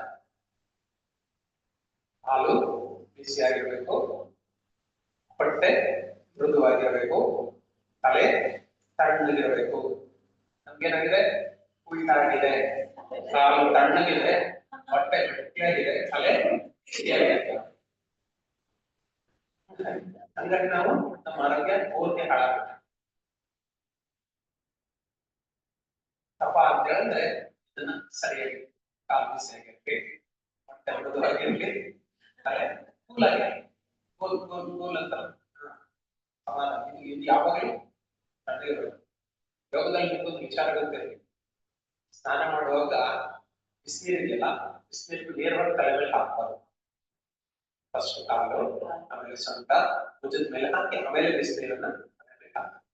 ತಣ್ಣೀರನ್ನ ಸ್ನಾನ ಮಾಡುವಾಗ ನೇರವಾಗಿ ತಲೆ ಮೇಲೆ ಹಾಕಿ, ಕಾಲು ಕಡೆಯಿಂದ ಮಾಡಬಾರ್ದು. ಇಲ್ಲಿಂದ ಮಾಡಬೇಕು. ಇದು ವ್ಯತ್ಯಾಸ ಗೊತ್ತಿಲ್ಲ. ಉದಾಹರಣೆ ಮೇಲೆ ಅವಾಗ ಆರೋಗ್ಯ ಚೆನ್ನಾಗಿರುತ್ತೆ. ಇಲ್ಲ ಅಂತ ಹೇಳಿದ್ರೆ ವ್ಯತ್ಯಾಸ ಆಗುತ್ತೆ. ಒಂದೇ ಸರಿ ಬಿಸಿನೀರು ತಲೆ ಮೇಲೆ ಸುತ್ಕೊಂಡ್ರೆ ಎಲ್ಲದೂ ವೇರಿಯೇಷನ್, ಬಿ ಪಿ ಎಲ್ಲ ವೇರಿಯೇಷನ್ ಆಗುತ್ತೆ. ತುಂಬಾ ಜನ ನಾನು ಕೇಳಿದ್ದೀನಿ. ನಾನೇ ನಮ್ಮ ಮನೆ ಸುತ್ತಮುತ್ತ ಸ್ನಾನ ಮಾಡ್ಕೊಂಡು ನಂಗೆ ಕುತ್ಕೊಂಡು ನಂಗೆ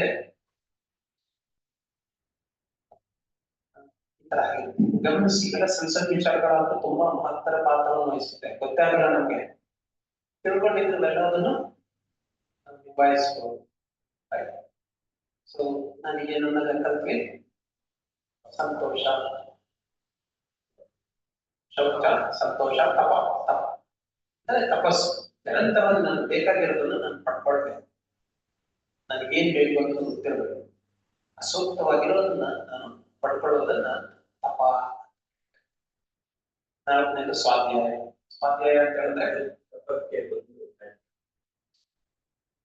ಓಮನಿ ದ್ವಂದ್ವ ಸಹನ. ದ್ವಂದ್ವ ಯಾವುದು? ಶಾಂತಿ ಅಶಾಂತಿ ಇಂಥ ಯಾವುದು ವಿರುದ್ಧದ ವಸ್ತುಗಳಿದೆ ಅದರಲ್ಲಿ ಸಮತ್ವವನ್ನು ಕಾಪಾಡೋದು. ಎಲ್ಲ ಬೇಕು ಬೇಕುನೇ, ಬೇಡ ಅಂತ ಯಾರಿಗೂ ಇಲ್ಲ. ಹಾಗೆ ಸುಖನೇ ಬೇಕು, ದುಃಖ ಬೇಡ. ಶತ್ರು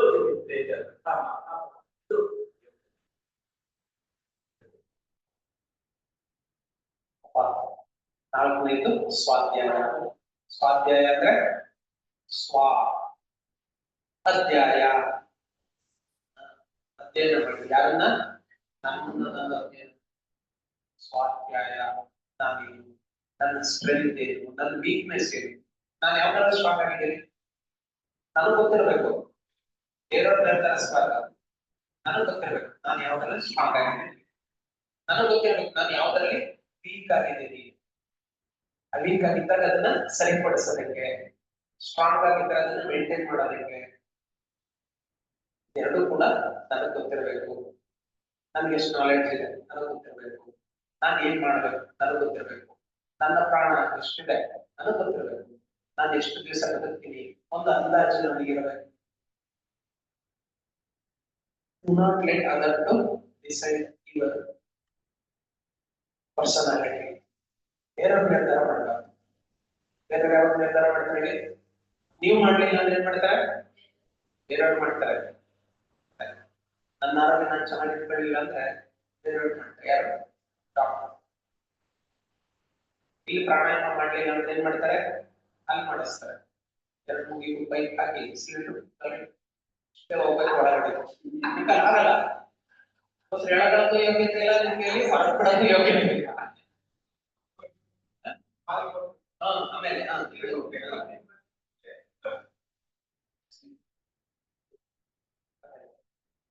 ಅಂತ ಹೀನಾಯ ಸ್ಥಿತಿ ಬೇಡ. ಯೋಗಿಯಾದ ಸ್ಥಿತಿ ಬರಬಾರದು. ಅದಕ್ಕೆ ಭಗವಂತನ ಹತ್ರ ಏನ್ ಕೇಳ್ಬೇಕು ಅಂದ್ರೆ ಅನಾಯಾಸೇನ ಮರಣ ವಿನಾದೈನೇನ ಜೀವನ ದೇಹಾಂತೆ ತವ ಸಂವಿಧಾನ ದೇಹಿವೆ ಪರಮೇಶ್ವರ. ಅಂದ್ರೆ ಅನಾಯಾಸೇನ ಮರಣ, ಆಯಾಸ ಇಲ್ದಂಗೆ ಇರ್ಬೇಕು, ಚೆನ್ನಾಗೇ ಇರ್ಬೇಕು. 100 ವರ್ಷ ಬದುಕಿ ಚೆನ್ನಾಗಿದ್ದು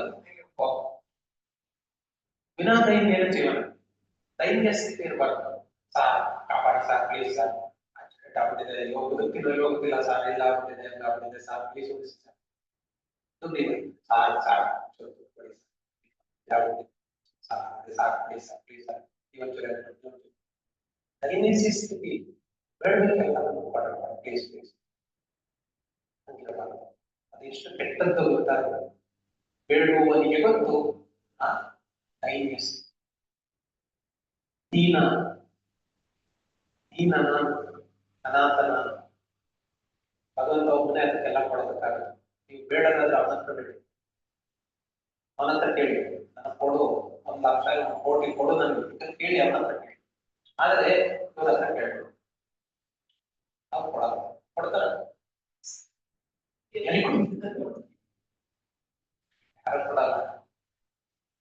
ಯಾರಾದ್ರೂ ಕೊಟ್ರೆ ವಾಪಸ್ ಪಡ್ಕೊಳ್ಳೋದಕ್ಕೆ ಅಲ್ಲಿ ಒಂದು ವೇದಿಕೆ ಸಿದ್ಧ ಆಗಿರೋದು. ನೀವು ಕೊಟ್ಟರು ನಾನು ನನಗೆ ಕೊಡ್ಬೋದು ಅಷ್ಟೇ, ಯಾರು ಬಿಡಲ್ಲ.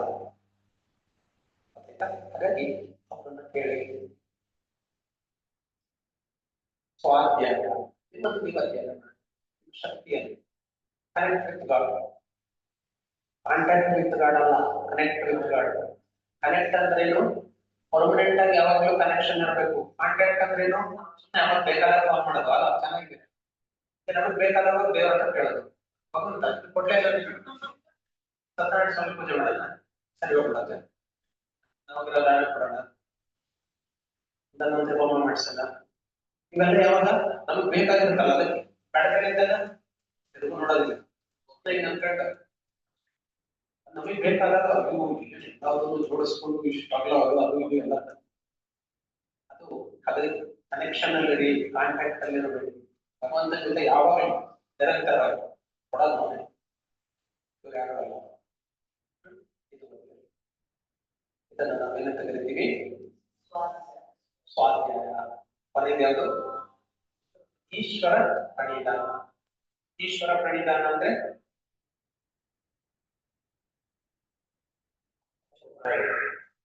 ಮೂರು ಪದಗಳು: ಈಶ್ವರ, ಪ್ರಣಿಧಾನ. ಅಂದ್ರೆ ಎಲ್ಲವನ್ನ ನೀವೇನ್ ಮಾಡ್ಬೇಕು? ಭಗವಂತನಿಗೆ ಸಮರ್ಪಿಸ್ಬೇಕು. ಭಗವಂತನಿಗೆ. ಈ ಪ್ರಾಣ ಇರೋದು ಯಾಕೆ? ಯಾಕಿರ್ಬೇಕು ಪ್ರಾಣ? ಭಗವಂತನನ್ನ ಆತ್ಮನನ್ನ ಪರಮಾತ್ಮನ ಜೊತೆ ಜೋಡಿಸೋದಕ್ಕೋಸ್ಕರ ಈ ಪ್ರಾಣ ಇರೋದು. ಅದಕ್ಕೆ ಬೇಕಾದ ಧರ್ಮಗಳನ್ನ ಆಚರಿಸೋದಕ್ಕೋಸ್ಕರ ಈ ದೇಹ ಇರೋದು. ಆ ದೇಹದೊಳಗಡೆ ಆ ಪ್ರಾಣ ಆ ಉದ್ದೇಶಕ್ಕಿದೆ. ಅದನ್ನ ನಾವು ಯಾವ್ದಕ್ಕೆ ಕಳಿಸ್ತೀವಿ? ಅದನ್ನ ಎಂಜಾಯ್ ಮಾಡಿ ಬೇಕಾಗಿದ್ದೆಲ್ಲ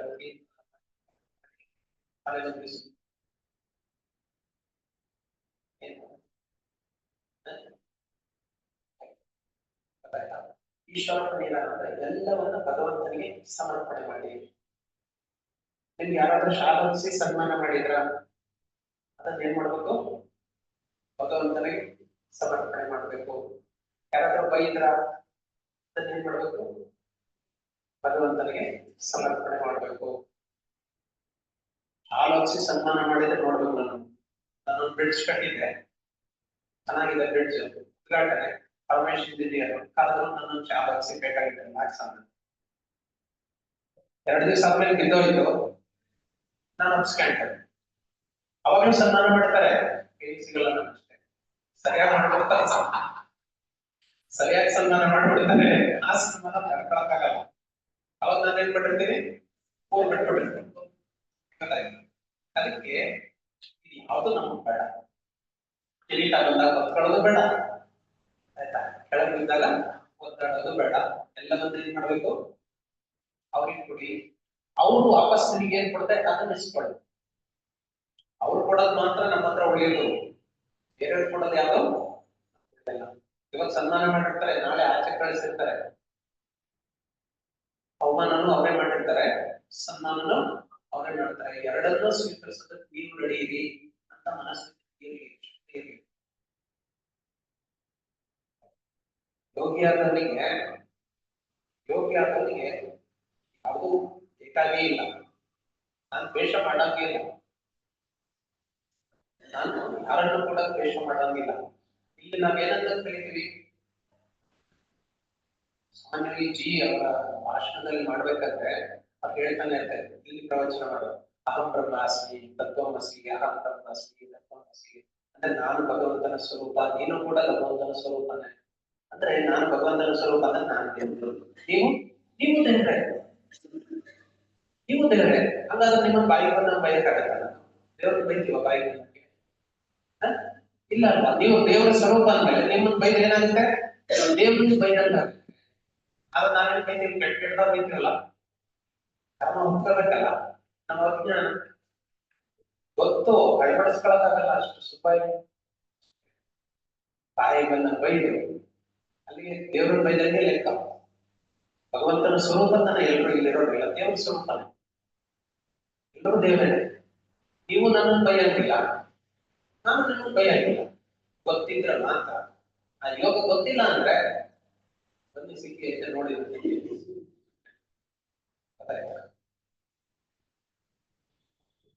ಇದು ಈಗ ಈಶ್ವರ ಎಲ್ಲವನ್ನ ಭಗವಂತನಿಗೆ ಸಮರ್ಪಣೆ ಮಾಡಿ ಅವನಿಗೆ ಸಿಗ್ತದೆ.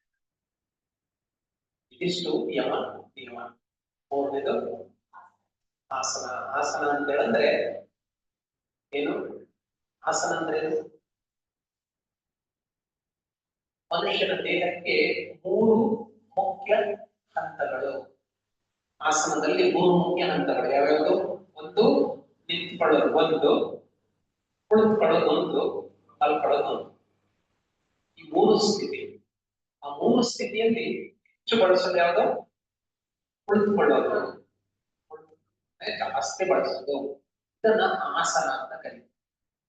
ಆಸನ. ಇದು ಸಿಂಹಾಸನ. ಅಂದ್ರೆ ಏನ್ ಮಾಡಿದೀನಿ? ನನ್ನ ಪೃಷ್ಠದ ಭಾಗವನ್ನ ಇಲ್ಲಿ ಊರಿ ನಾನು ಕುಳಿತಿದ್ದೀನಿ. ಹೆಚ್ಚಿನ ಭಾರವನ್ನ ಎಲ್ಲವೂ ಕ್ಯಾರಿ ಮಾಡೋದು ಯಾವುದು? ಆಸನ. ಅಂದ್ರೆ ಸೀಟ್ ಅಂತ ಕರೀತೀವಿ. ಸ್ಥಿರ ಸುಖಂ ಆಸನ. ಯಾವುದು ಹೆಚ್ಚು ಕಾಲ ನನಗೆ ಸುಖವನ್ನ ಕೊಡುತ್ತೆ ಅದನ್ನ ಆಸನ ಅಂತ ಕರೀತಾರೆ. ಹೆಚ್ಚು ಕಾಲ ಸುಖ ಕೊಡೋದು ಯಾವುದು? ಈ ಮಧ್ಯದ ಪೊಸಿಷನ್ ಕುಳಿತುಕೊಂಡಿರುವಂತದ್ದು. ಎಷ್ಟೊತ್ತು ನಿಂತಿರ್ತೀರಿ ಅಥವಾ ಮಲಗಿದ್ರೆ ಎಷ್ಟೊತ್ತು ಮಲಗಿರ್ತೀರಿ? ಹೆಚ್ಚಿನ ಕಾಲ ಕುಳಿತಿರ್ತೀರಿ.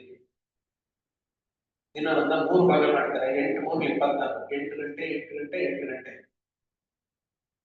8 ಗಂಟೆ ನಿದ್ರೆ ಮಾಡಿದ್ರೆ ಇನ್ನ 16 ಗಂಟೆ ನೀವು ಏನ್ ಮಾಡ್ತೀರಿ? 16 ಗಂಟೆ ನಿಂತಿರಲ್ಲ, ಕುಳಿತಿರೋದನ್ನೇ ಜಾಸ್ತಿ ಮಾಡ್ತೀವಿ. ಹಾಗಾಗಿ ಈ ಸ್ಥಿತಿಯಲ್ಲಿ ಮತ್ತಷ್ಟು ಅಂಕಿಗಳನ್ನ ನಾವು ಮಾಡ್ತೀವಿ. ಅದನ್ನ ನಾವು ಆಸನ ಅಂತ ಕರೀತೀವಿ. ಯಾವುದೇ ಪದ್ಮಾಸನ, ಸಿದ್ಧಾಸನ, ಸುಖಾಸನ, ವಜ್ರಾಸನ, ನಾಲಾಸನ, ಪಕಾಸನ, ಮಯೂರಾಸನ ಅದೆಲ್ಲ ಆಮೇಲೆ. ಆದ್ರೆ ಅದು ನಮಗೆ ಸ್ಥಿರವಾಗಿ ಸುಖವನ್ನ ಕೊಡಬೇಕು. ಅಂಥದನ್ನ ಆಸನ. 4ನೇದು ಪ್ರಾಣಾಯಾಮ. ಪ್ರಾಣಾಯಾಮ ಮಾಡ್ತೀವಲ್ಲ, ಪ್ರಾಣಾಯಾಮ ಯಾಕೆ ಮಾಡ್ಬೇಕು? ಪ್ರಾಣ ಗಟ್ಟಿಯಾಗಿರ್ಬೇಕಲ್ಲ. ಪ್ರಾಣವನ್ನ ನಿಯಂತ್ರಣಕ್ಕೆ ತೆಗೆದುಕೊಳ್ಳುವ ಒಂದು ಲೈಸೆನ್ಸ್ ಪ್ರಾಣಾಯಾಮ. ಲೈಸೆನ್ಸ್ ಗೊತ್ತಾಯ್ತಾ? ಇಲ್ಲ ಅಂತ ಹೇಳಿದ್ರೆ ಬೇರೆಯವ್ರು ತೆಗಿತಾರೆ ಪ್ರಾಣಾಯಾಮ. ಗೊತ್ತಾಯ್ತಾ? ಅವೆಲ್ಲ ಲಿಸ್ಟ್ ಮಾಡೋದು ಬೇಡ. ಯಾರ್ಯಾರು ಹೆಂಗೆ ತೆಗಿತಾರೆ ಪ್ರಾಣ, ಹೆಂಗ್ ಇಡ್ತಾರೆ ಪ್ರಾಣನ, ಹೆಂಗ್ ತೆಗಿತಾರೆ ಅನ್ನೋದನ್ನ ನಾವು ಲಿಸ್ಟ್ ಮಾಡೋದು ಬೇಡ. ನಮ್ಮ ಪ್ರಾಣ ಯಾರ ಕೈಲಿರ್ಬೇಕು? ನಮ್ಮ ಕೈಯಲ್ಲೇ ಇರಬೇಕು. ಕೈಯಲ್ಲಿ ಪ್ರಾಣ ದೇಹದಲ್ಲಿದೆ. ಅದಕ್ಕೆ ಪ್ರಾಣಕ್ಕೆ ಪ್ರಾಣಾಯಾಮ ಅಂದ್ರೆ ಪ್ರಾಣ ಮತ್ತೆ ಆಯಾಮ, ಒಂದು ಹೊಸ ಆಯಾಮ. We are giving a new dimension to the pranic energy is called ಪ್ರಾಣಾಯಾಮ. ಇದರ ಪ್ರಾಣಾಯಾಮ ಉಸಿರಾಟ ಮಾಡ್ತಿದ್ವಿ, ಅದನ್ನೇ ಬೇರೆ ಬೇರೆ ಆಯಾಮದಲ್ಲಿ ನಾವು ಅಳವಡಿಸಿ ದೇಹಕ್ಕೆ ಕೊಟ್ಟಾಗ ದೇಹ, ಮನಸ್ಸು ಮತ್ತೆ ಆತ್ಮಗಳು ಪ್ರಾಣಶಕ್ತಿಯನ್ನು ಪಡ್ಕೊಂಡು ಆರೋಗ್ಯದ ಸ್ಥಿತಿಯನ್ನ ತರುತ್ತವೆ. ಅದಕ್ಕೆ ಬೇಕಾದಷ್ಟು ಪ್ರಾಣಾಯಾಮ. ಎಷ್ಟು ಪ್ರಾಣಾಯಾಮ ಗೊತ್ತಿದೆ ನಿಮಗೆ?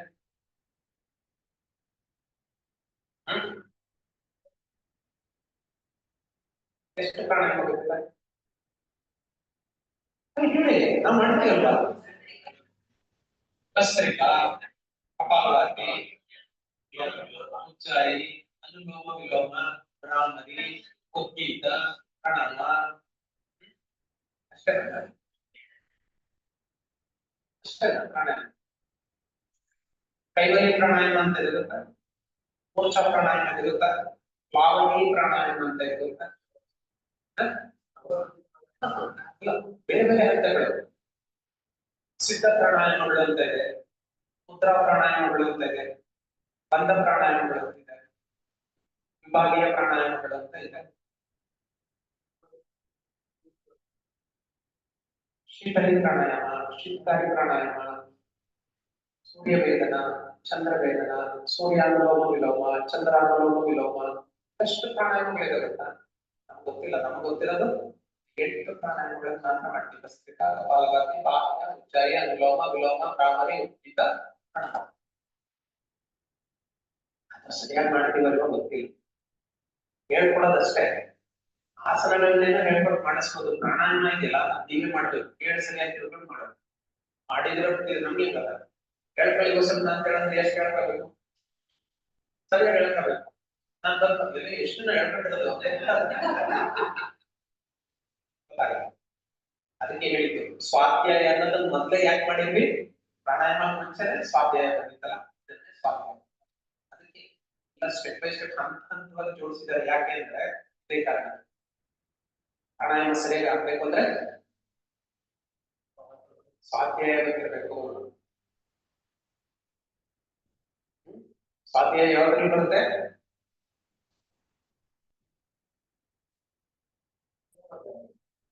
ಈಗ ಬಂದಿರ್ತೀವಿ ಅಲ್ವಾ? ಇದೆಲ್ಲ ತಲೆ ಇರ್ಬೇಕು. ಇಲ್ಲ ಅಂತ ಹೇಳಿದ್ರೆ ಕಷ್ಟ.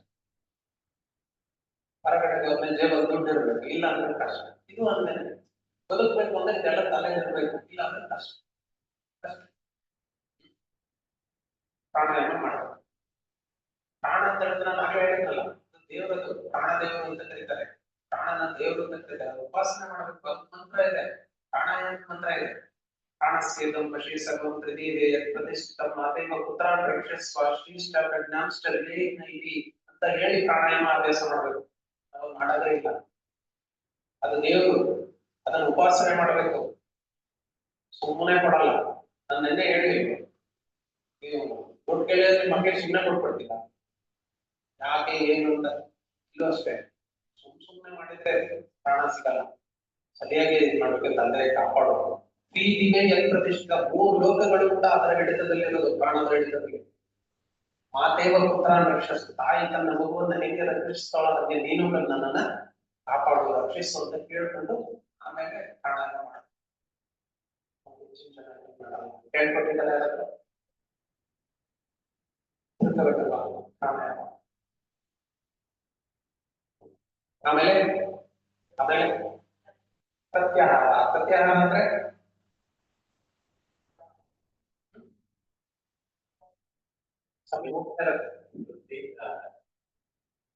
ಆಹಾರ, ದೋಸೆ, ಇಡ್ಲಿ, ಉಪ್ಪಿಟ್ಟು, ಚಪಾತಿ, ಪಲ್ಯ, ಪಲಾವ್, ಚಿತ್ರಾನ್ನ.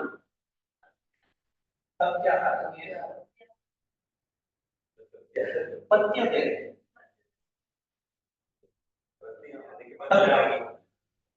ಪ್ರತ್ಯಾಹಾರ ಉತ್ತರಕ್ಕೆ ಪ್ರತ್ಯುತ್ತರ, ಹಾಗೆ ಇಲ್ಲಿ ಆಹಾರಕ್ಕೆ ಪ್ರತ್ಯಾಹಾರ. ಪ್ರತ್ಯಾಹಾರ ಅಂತ ಹೇಳಿದ್ರೆ ಅರ್ಥ ಇಂದ್ರಿಯಗಳ ನಿಗ್ರಹ. ಇಂದ್ರಿಯಗಳು ಯಾವ್ಯಾವುದು? ಕಣ್ಣು, ಕಿವಿ, ಮೂಗು, ನಾಲಿಗೆ, ಚರ್ಮ. ಇವುಗಳನ್ನೇನಂತ ಹೇಳ್ತಾರೆ? ಪಂಚೇಂದ್ರಿಯಗಳು. ಇದಿಷ್ಟೇನಾ? ಕರ್ಮೇಂದ್ರಿಯಗಳು ಅಂತ ಏನಿದೆ, ಯಾವ್ದು? ವಾಕ್, ಪಾಣಿ, ಪಾದ, ಪಾಯು, ಉಪಸ್ಥ. ಗೊತ್ತಿರಲಿ. ವಾಕ್, ಪಾಣಿ, ಪಾದ, ಪಾಯು, ಉಪಸ್ಥ. ಕಣ್ಣು, ಮೂಗು, ನಾಲಿಗೆ ಇವೆಲ್ಲ ಗೊತ್ತಿದೆಯಲ್ಲ. ವಾಕ್ ಅಂದ್ರೆ ಎಸ್, ಮಾತಾಡ. ವಾಕ್. ಪಾಣಿ ಅಂದ್ರೆ ಕೈಗಳು. ಪಾಣಿ ಗ್ರಹಣ ಅಂತ ಕರೀತಾರಲ್ಲ, ಅಂದ್ರೆ ಮದುವೆ ಕೈ ಹಿಡಿಯೋದು. ನಾವು ಈ ಕೈ ಹಿಡಿದ್ರೆ ಪಾಣಿ ಗ್ರಹಣ ಅಂತ. ಪಾಣಿ ಅಂದ್ರೆ ಕೈ, ಗ್ರಹಣ ಅಂದ್ರೆ ಹಿಡಿಯೋದು, ಕನಿಸು. ಅವಾಗ ಹೇಳಿದ್ರಲ್ಲ ಗ್ರಹಣ ಅಂದ್ರೆ ಗ್ರಹಿಸು ಅಂತ ಹೇಳಿದ್ರೆ ಸ್ವೀಕರಿಸು ಅಂತ, ಅದನ್ನ ಸ್ವೀಕರಿಸೋದು. ಸೂರ್ಯಗ್ರಹಣ, ಚಂದ್ರಗ್ರಹಣ, ಯಾವ್ದು ಬೇಕಾದ್ರೂ ಆಗ್ಬೋದು. ಈಗ ನಮ್ಮ ಮನೆಯವರು ನೀವು ಕೈ ಹಿಡಿದ್ರೆ ಅವರೇ ಬೇಕಾದ್ರೆ ಗ್ರಹಣ ಮುಚ್ಚಾಕ್ಬೋದು, ಅಥವಾ ನೀವಾಗ ಮುಚ್ಚಾಕ್ಬೋದು. ನೀವು ಹೆಂಗ್ ಅರ್ಥೈಸ್ಕೊಂಡ್ರೆ ಏನು ಮಾತು, ಪಾಣಿ ಅಂದ್ರೆ ಕೈ, ಪಾದ ಅಂದ್ರೆ ಕಾಲು, ಪಾಯು ಅಂದ್ರೆ ಪಾಯು. ಪಾಯು ಪಾಯು ಅಂದ್ರೆ ಏನು?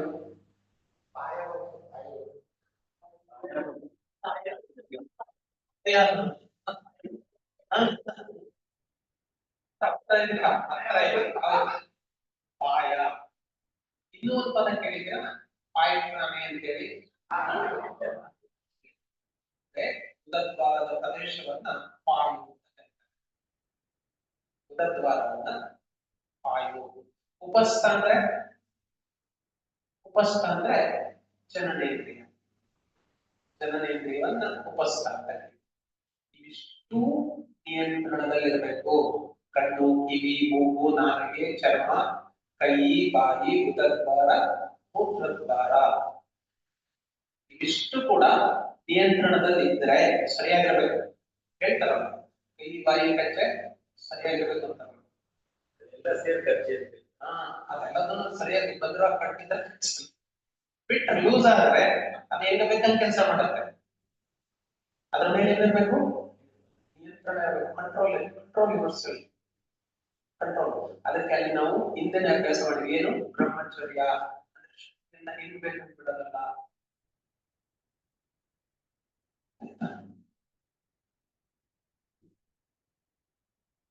ಇದನ್ನು ನಾವೇನ್ ಮಾಡ್ತೀವಿ, ಇಷ್ಟನ್ನು ನಾವು ಪ್ರತ್ಯಾಹಾರ ಅಂತ ಕರೀತೀವಿ. ಈ ಪ್ರತ್ಯಾಹಾರದಲ್ಲಿ ನೀವು ತಾರತಮ್ಯ ಮಾಡ್ತೀರಿ, ಆರೋಗ್ಯ ಹಾಳಾಗುತ್ತೆ.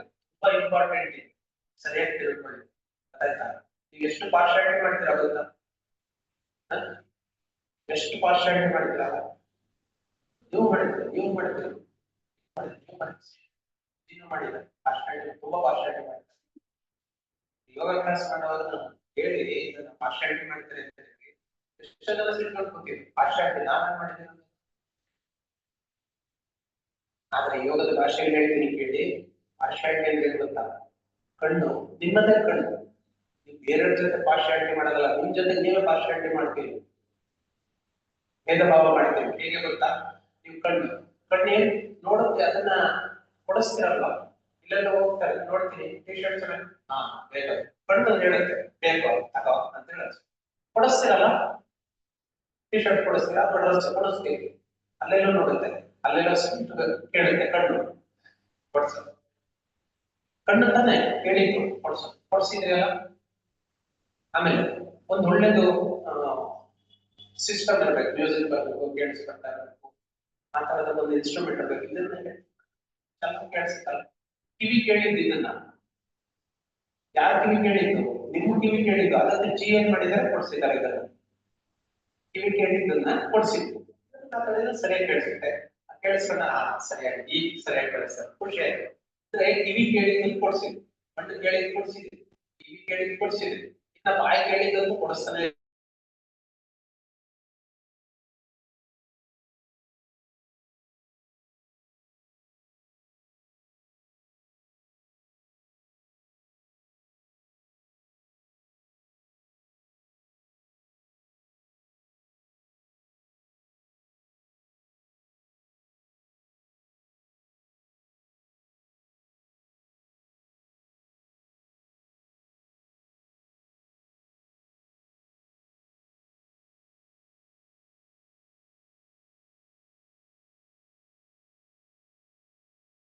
ಆದ್ರೆ ನಿಮ್ಮ ಹಾರ್ಟ್ ಏನಂತ ಹೇಳ್ತು ಕೊಡ್ಸಿದ್ರ, ನಿಮ್ ಕಿಡ್ನಿ ಏನಂತ ಹೇಳ್ತು ಕೊಡ್ಸಿದ್ದೀರಾ,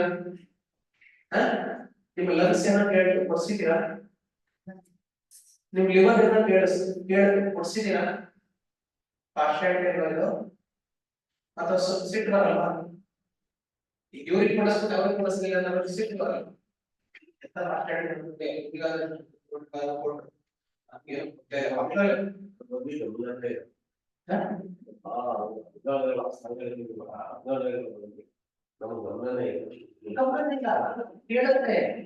ಕೇಳುತ್ತೆ, ನಾವು ಕೊಡಲ್ಲ ಅಷ್ಟೇ.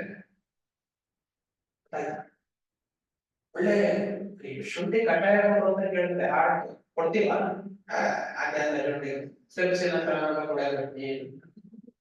ಅದು ಬೇಡ ಅಂತ ಇರುತ್ತೆ. ಪೆಪ್ಸಿ ಸ್ಯಾಂಡಲ್ ಕೇಳಿದ್ದು ನಾಯಿಗೆ, ಮಸಾಲ ದೋಸೆ ಕೇಳಿದ್ದು ನಾಯಿಗೆ, ಲಿವರ್ ಕೇಳಿಲ್ಲ ಮಸಾಲ ದೋಸೆ ಕೊಡ್ಸೋದು.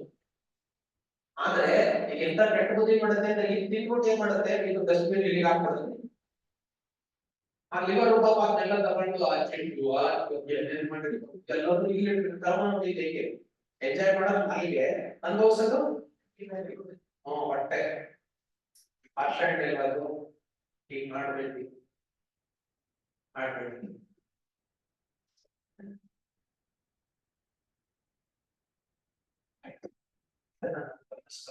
ಆಮೇಲೆ ಪ್ರತ್ಯಾಹಾರ ಆಯ್ತು, ಇಂದ್ರಿಯಗಳ ಮೇಲೆ ನಿಗ್ರಹ ಗೊತ್ತಾಯ್ತಲ್ವಾ?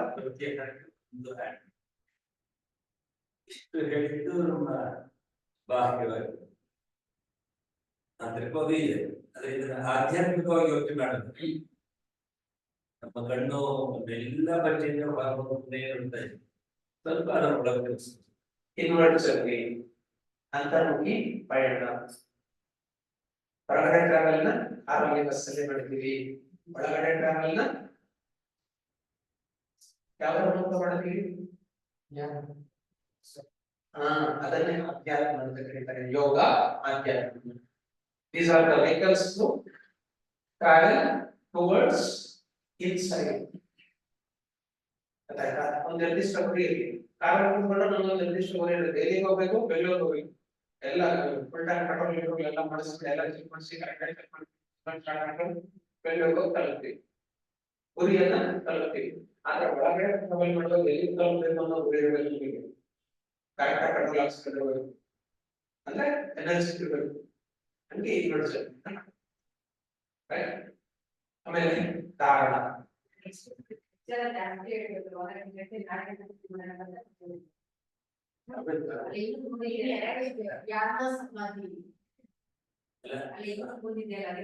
ಕಾರಣ ಜ್ಞಾನ ಸಂಬಂಧ ಇಲ್ಲ.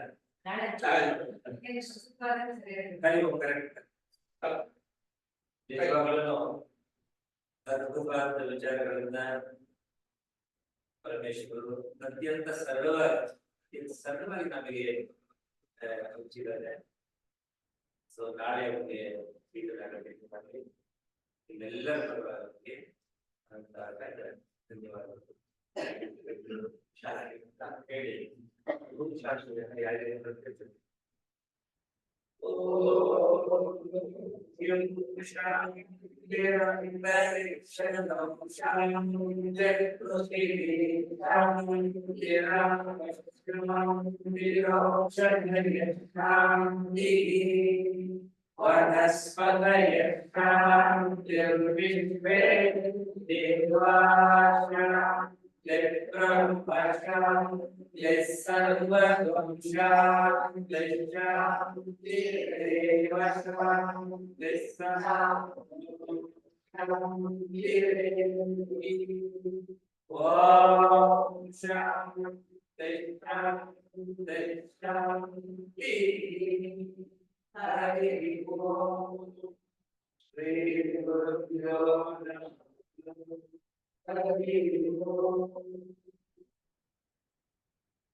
सूचने का